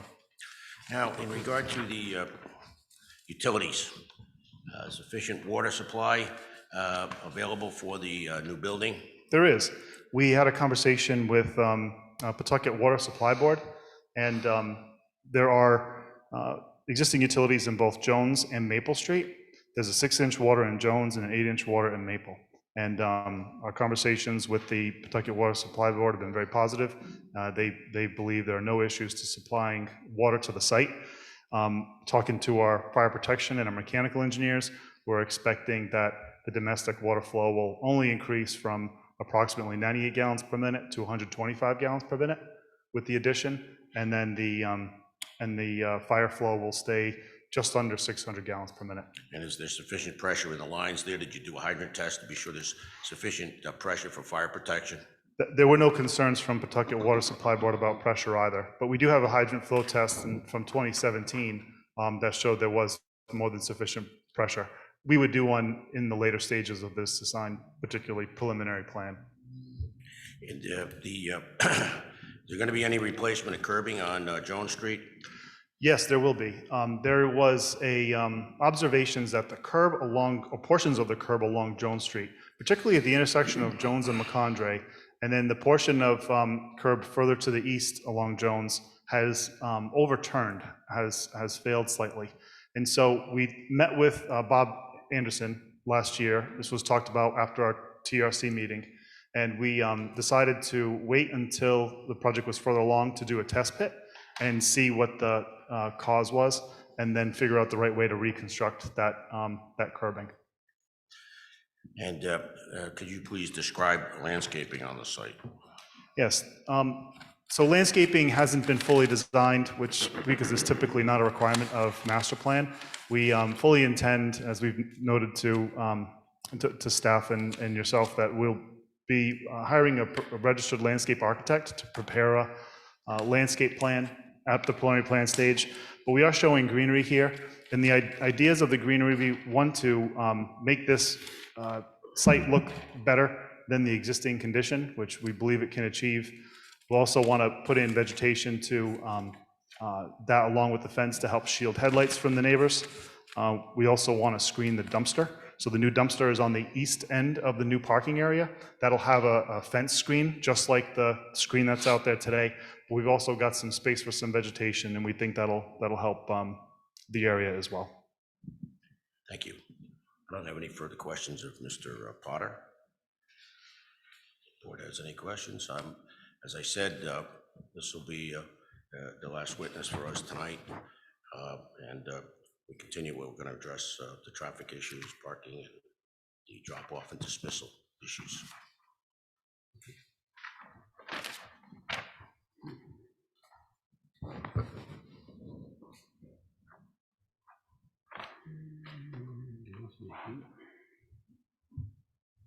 What's the matter, Mr. Kelly? Nothing. Why? Questions are later. Oh, I didn't know if the board had questions at this Yeah, we point. do, but it'll be later. Okay, very good. Mr. Chairman? Yes. I mean, I don't know if these two witnesses will be available, so in terms of these two witnesses, I would encourage you to ask your questions tonight. That's fine. That's fine. What are questions, Mr. McDonald? Anyone at this point? Mr. Paul? Mr. D'Ambrosio. Yes, I have a question about the circulation for the student drop-off as far as the walking circulation. All of the plans that we've seen are showing a majority of the parent drop-off at the rear parking lot, correct? That is correct. And the only access for students to get into the building is all the way around the front? No, the students will be able to access the building from the new entrance that'll be added to the east side of the building. That'll Okay. be for parents dropping off. And the main entrance will continue to be staffed and open for the buses who are dropping off students in the morning. And there's also dismissal out to the buses there. Okay, I wanted to clarify that between, the entrance and the administrative entrance, which is limited in the rear. Of course, administrative is only for the staff, for the administrative staff. And more will be presented with the traffic engineers. Okay, I have a second question as well. This has to do with the amount of parking spaces. So my understanding is that the current capacity at the school right now is about 700 students. Is that? I think that these questions about sufficient parking, et cetera, would be better answered by the traffic engineer, who's very conversant with the information you're asking for. Okay. But we'll take down your question. Anybody else have any questions? I have a question, Mr. Potter. Mr. Costa? Mr. Potter, I'm looking at a memo that was given to all of us this evening by 8 owners of the Broad Street area, and they're all close by to the school. And basically, they say that this school has affected their business, and that the town cannot handle any additional students and traffic in this area. What's your response to that question, that statement? That's a response for the traffic engineer, Mr. Costa. He's going to address the parking, circulation, and drop-off, et cetera, the procedures, and also what he found during his traffic study. This evening? No, at the next meeting. The next meeting? Yes. At this point, this is the site engineer. He's doing the drainage and so on, correct? Yes, So that's correct. just the site work, not the parking or traffic. Okay. So anyone else have any questions at this point? Yes, Mr. Bush? a question for, is the principal who is here? Yes, Is he still here? yes. Mr. Falk? Yes. Come on down. Hello? What's the motivation for increasing the size of the school, the size of the enrollment? When you say the motivation? Yeah, I mean, is bigger better, or? Oh, well, so our schools have been growing, and so we have a cap as part of our charter of a maximum amount of students total. Right. But currently, our elementary schools are feeding into our middle schools, which feed into the high school. And we haven't ever, we've still grown some of those grades, so they've never fed into those upper schools yet, right? So I used to be the head of school for our newest elementary school, was elementary school 3. The oldest students there are currently in 6th grade, I want to say. So we're anticipating that as those feed in, there would be more. Okay, so obviously, I mean, you plan for the future, you can determine in a sense, when you let X amount of students or more students into elementary school, they're going to move up to middle school, up to high school. Yeah, there's a natural amount of attrition along the way as well. Not everyone that's in kindergarten ends up in the high school. Okay.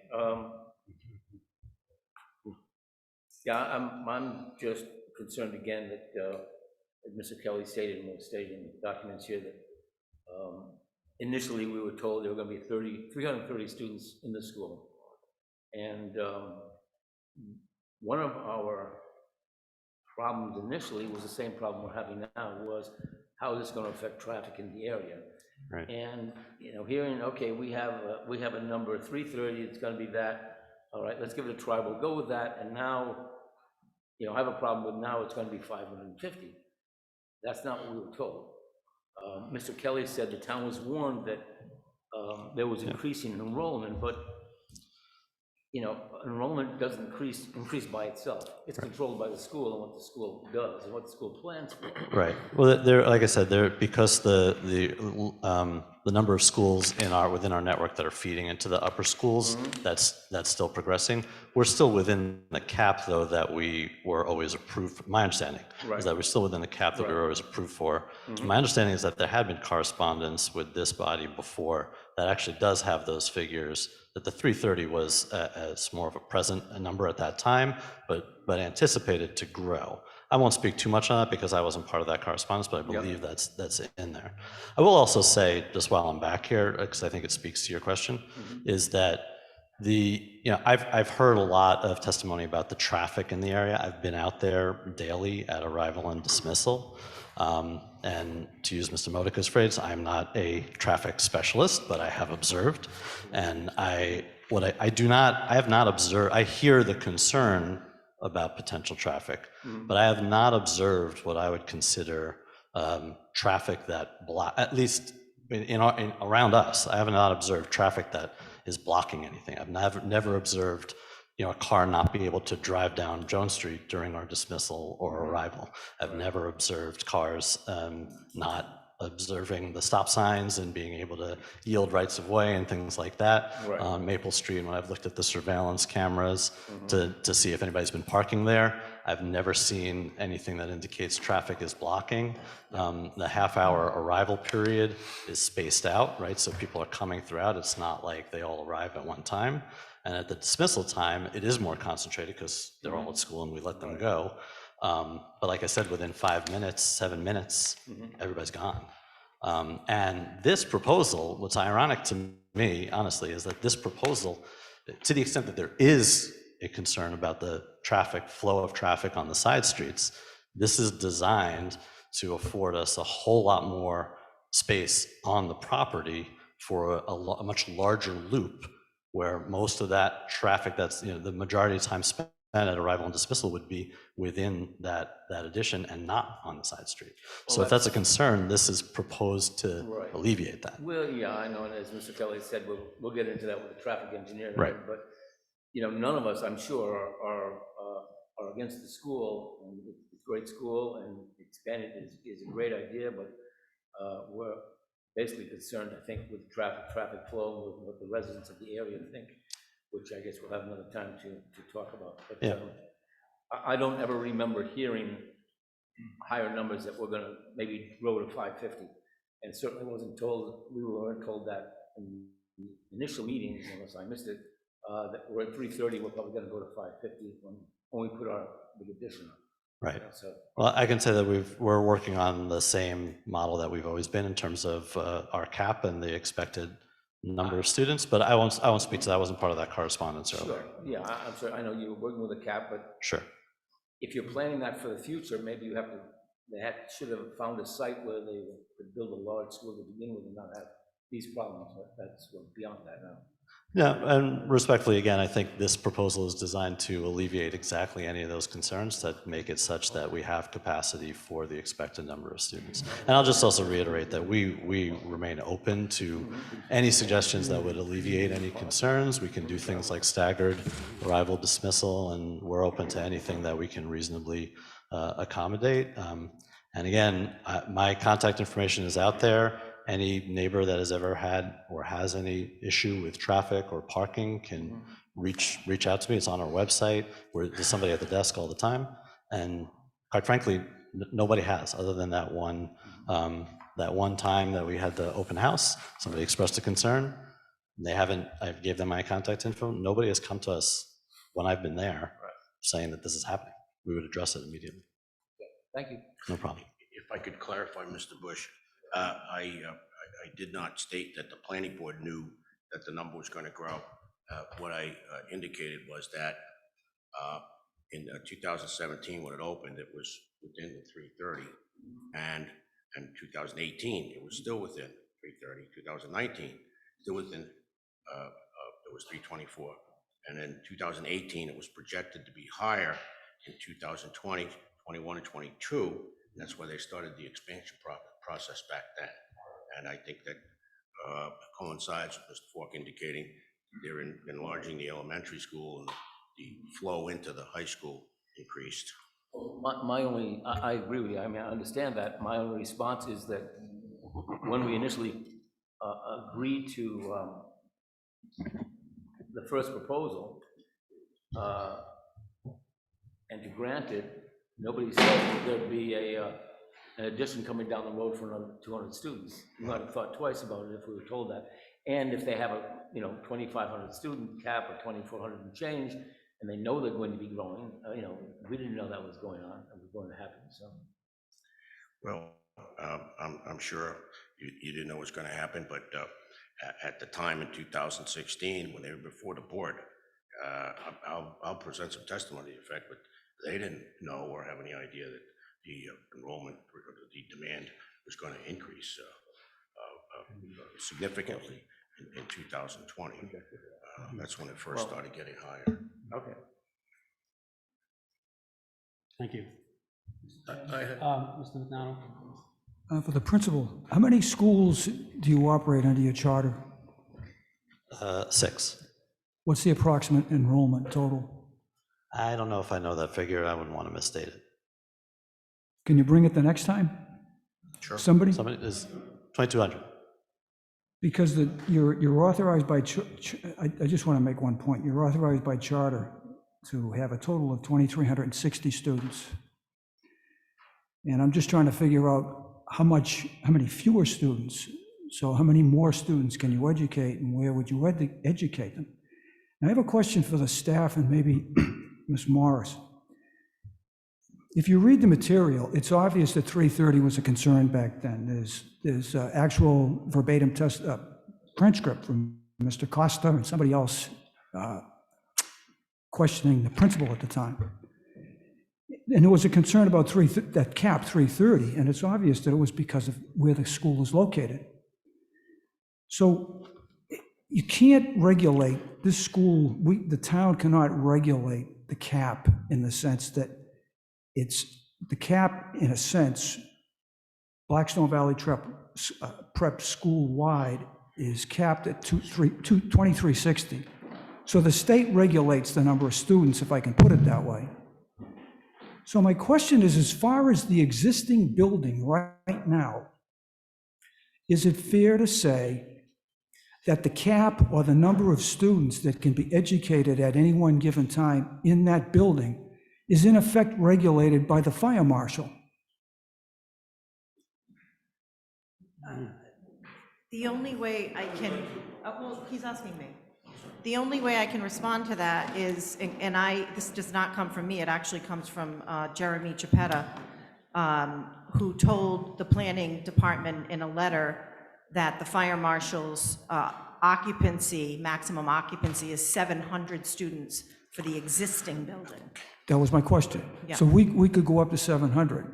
Well, that's what the fire marshal cap is. I can't tell you whether they can adequately educate 700 children Right. in that building, but Mr. Chiapetta told the planning department that. But Well, I believe that's and also based on square footage? Yes. And I recognize that point because it's configured by classroom, and by classroom, they probably, as a business model, they cap the number of students in a class at a certain number. So you do a little bit of basic arithmetic, so many rooms by so many students, and that you'd come up with roughly a maximum there. I have a lot more on this, but it's not appropriate this time. I'll wait till next month. Thank you. Mr. McDonald, Yes, sir. if I could address your issue.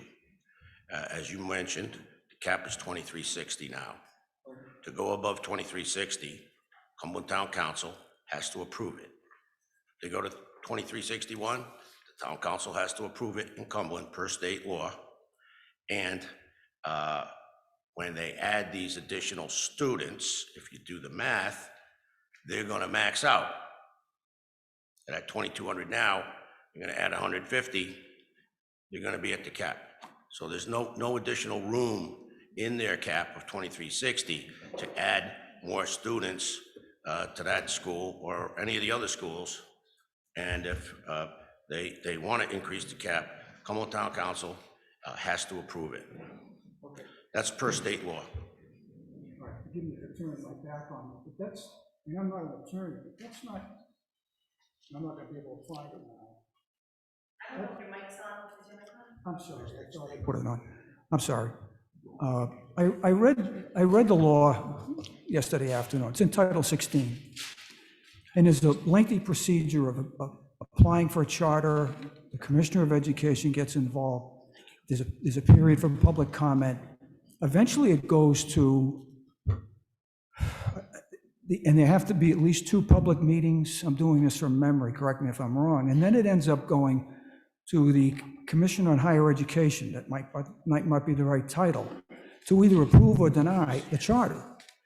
And I guess I don't know where the Cumberland Town Council fits in unless that's one of the 2 public meetings that the law is referencing. It's chapter 16, 77.4-2, paren 18. Can you repeat that? Sure. Chapter 16, and it's 16-77.4-2, paren 18. Ms. McDonald, I'd be happy to look at that and advise you at the next meeting. I was not aware of that requirement either, but I'm happy to review it and report to you at the next meeting. Okay, I did, what I'm quoting, Mr. Kelly and I are quotes, I printed this, it's 16-77.4-3. Process for consideration of the proposed charter or expansion. Well, he's identifying the previous section, which is 2. Right. And I'd really rather not be put on the spot. I'd like to report back to you after. Mr. Salvatore, I'm not attempting to do Thank that. And of the 3 of us talking, I'm the only non-lawyer, so thank you. Anybody else have any questions for the site engineer? Thank you. I have a question for Mr. Bork. For Mr. Bork. Oh, okay, sure. Do you have any more questions for Mr. Yeah, Falk? Mr. Costa. Mr. Bork, during your presentation this evening with Mr. Kelly asked you a lot of questions about parking instead of traffic flow. Sure. So he opened the door on this, so I'm gonna ask you, how many staff do you have at the school? That include sub-teachers, building aides, TAs, teachers, custodians, any monitors, and servers of lunch, and lunch aides if you have any? I don't know the exact number. I would say it's in the realm of just under 50. 50? Yeah. You're kidding? No. Serious? Okay, all right, 50. And you have enough parking for those 50 people? Yeah. Ample parking? Yeah, the McCondry Street lot has ample parking. I'm surprised that the number. But the 50 also, like, again, at any given time, some are on site, some like work in the building, but like work at other buildings as well, things like that. Some we share with other schools, but But yeah. you still have to come in and park. Yeah, no, but the parking, we've never had an issue with staff parking. There's a few extra spots on that small lot as well. Okay, thank you. Thank you. No problem. Mr. Kelly. I don't have any other witnesses. I would like to just point one other thing out. Mr. Modica referenced the comprehensive plan and that it's not in conformance with the plan, etc. I would point out that under Rhode Island General Laws 4522.213, where there's a conflict, when the zoning ordinance is in conflict with an adopted comprehensive plan, the zoning ordinance in effect at the time of the comprehensive plan adoption shall direct all municipal land use decisions. So at this time, the zoning code, as you know, this is an allowed use in this zone. And the issue of whether it's in conformance with the comprehensive plan is nothing but a red herring, because your decision, anyone's decision in regard to a land use issue, the land use approvals, is governed by the zoning code. and not the comprehensive plan. And that was, actually, that statute was passed after the Supreme Court said that when there's a conflict between the comprehensive plan and zoning, comprehensive plan can control, legislature then changed that and reversed it so that the zoning code controls and not the comprehensive plan. We'll address that further. I don't have any other comments or questions. And no other witnesses at this point? No, we're going to present our traffic engineer at the next meeting and hopefully address the town's traffic concerns.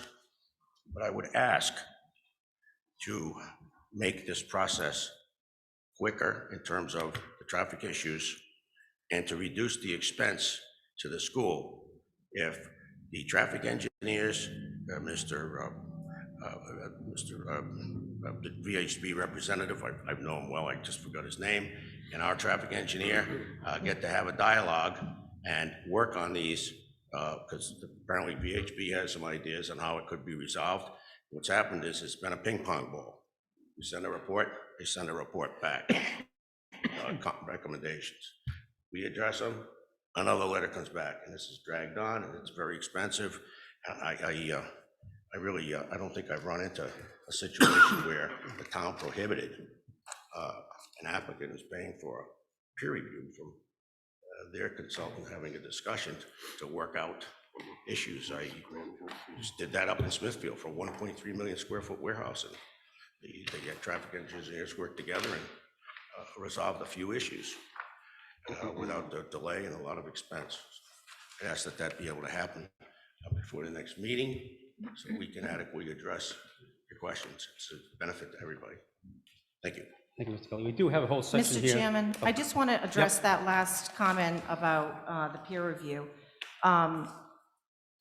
So when we started this, this matter at the TRC and BVP agreed to, by the way, pay for, but not control the peer reviewer, we talked to VHB and they felt, VHB, not us, felt that they would not present as an independent group if they were communicating with the applicant's traffic engineer.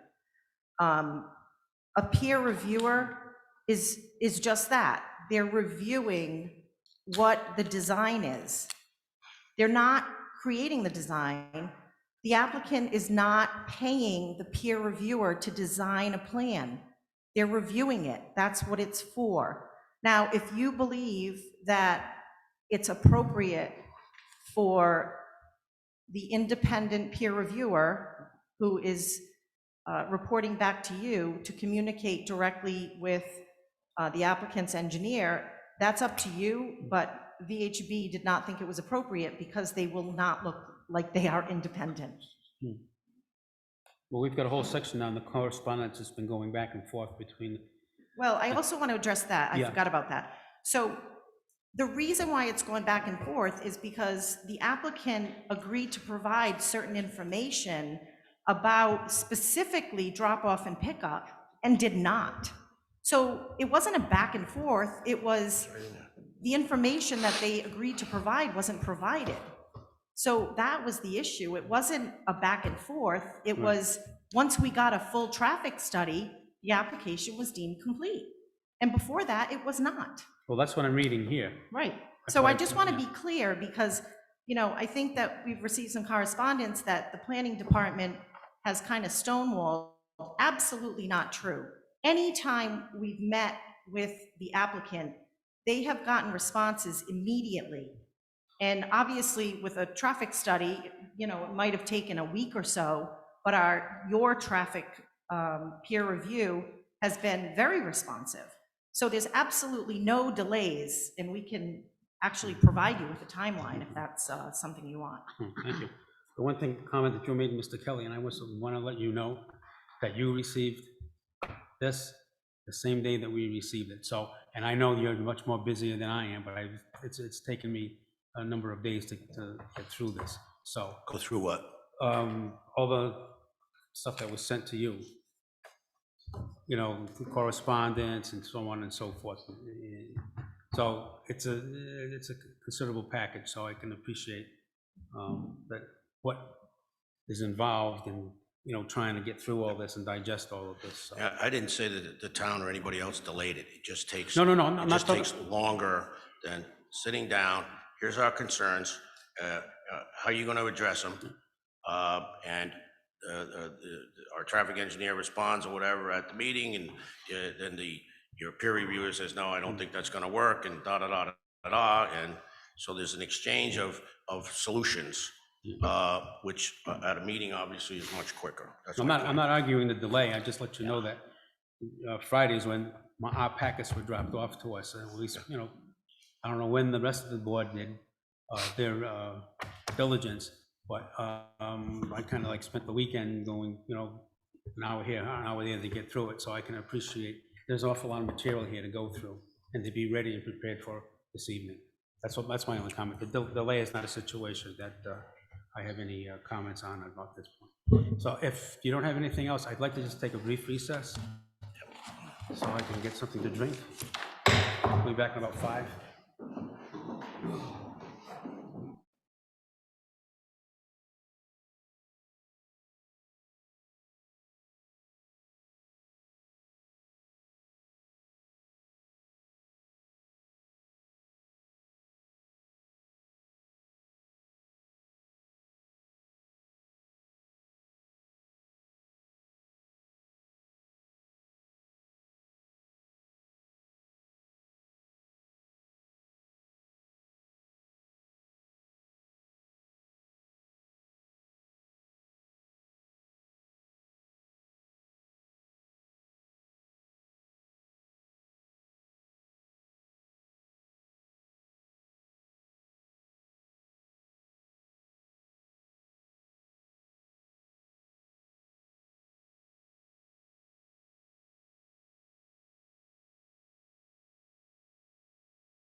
Sorry. I'm going to reconvene the meeting, and at this point in time, if there's anyone in the audience that wishes to speak, please come to the podium and give us your name and your address for the record. And like I had mentioned earlier, if you can limit your comments, if somebody's already mentioned something previous, we don't need to hear it again. We assume that that is the general consensus of everybody, okay? And so with that, anybody who wishes to come to the floor, raise your hand. Oh, come on. This is your opportunity. If you've got questions or concerns at this point, the board needs to hear from you.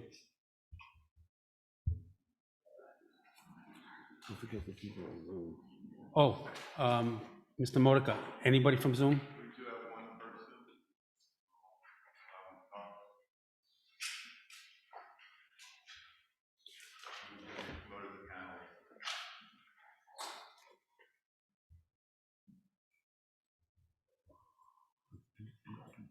Hello? Good evening. Yes, could you give us your name and address for the record, please? Absolutely. Name's Brian, and I'm a resident at 30 McCondry Street. And I believe that it's, like I love the idea of making a parking lot. I absolutely love it. But I also think that just by us making a parking lot, we're trying to improve the traffic going and stuff like that. But if we're just going to improve that, why might as well just make an extension to the building? Because therefore you're just putting traffic back into the situation that we're trying to improve. And also as a resident there, and as a college student, when I'm on my commute to school, it is very tough to even get onto Broad Street with the high school's traffic and also with the elementary school's traffic, because it's chaotic there. On like when they're arriving to school and also when they're leaving school, it's very tough to even get on Broad Street. And then even when you're on Broad Street with the other schools around there, it's just too clustered. So yeah, I just believe that we are trying to do a great thing. I am in favor for the parking lot, but the expansion of the school, I am not in favor for. Yeah, Brian, can you state your first and last name and your address for the record, please? Absolutely. Brian Lorero and 30 McCondry Street. Thank you. So he was the first one, so here's your chance. You don't have to be the first one. And Mr. Chairman, there will be another public comment period at the next meeting. This is really for people that don't think they may not be Yes. able to attend the next meeting. So again, you'll have another opportunity if something, when you leave here this evening, and if something comes to mind, and you say, gee, I know I should have asked this, you've got a second chance at the next meeting. So if there's anyone attending on Zoom, there's a raise your hand icon at the bottom of your screen. And if you'd like to speak, just click on that.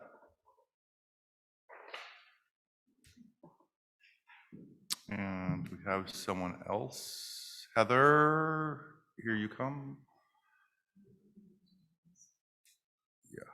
Yeah, what do I do with Heather?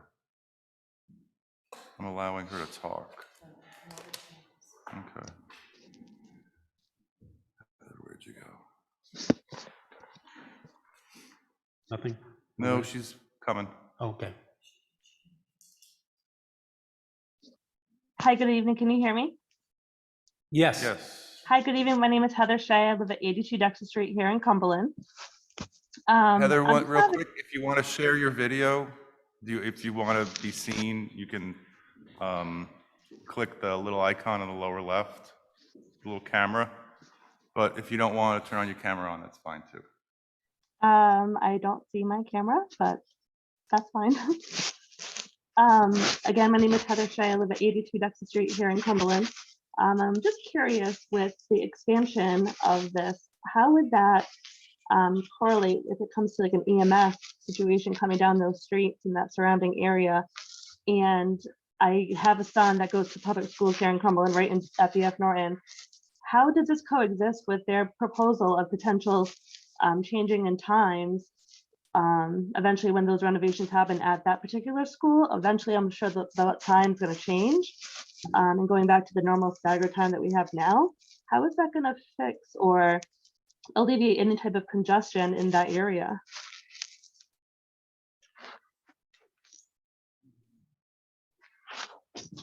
Traffic study. Yeah, at this point, well, we're waiting to hear from the traffic engineer and our peer engineer. They will have most of the data for us, if not all of the data that we need. And they are going to explain to us what's going on and what they're proposing. So we'll have a better idea at the next meeting when they come here to present their cases. And that's on April 27th, correct? Is that, hello? Yep. Does that help? Yep, thank you. Okay.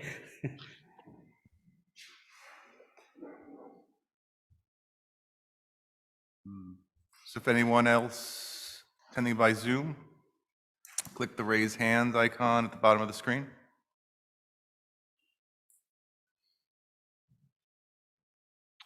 And we don't have anyone else, Mr. Chair.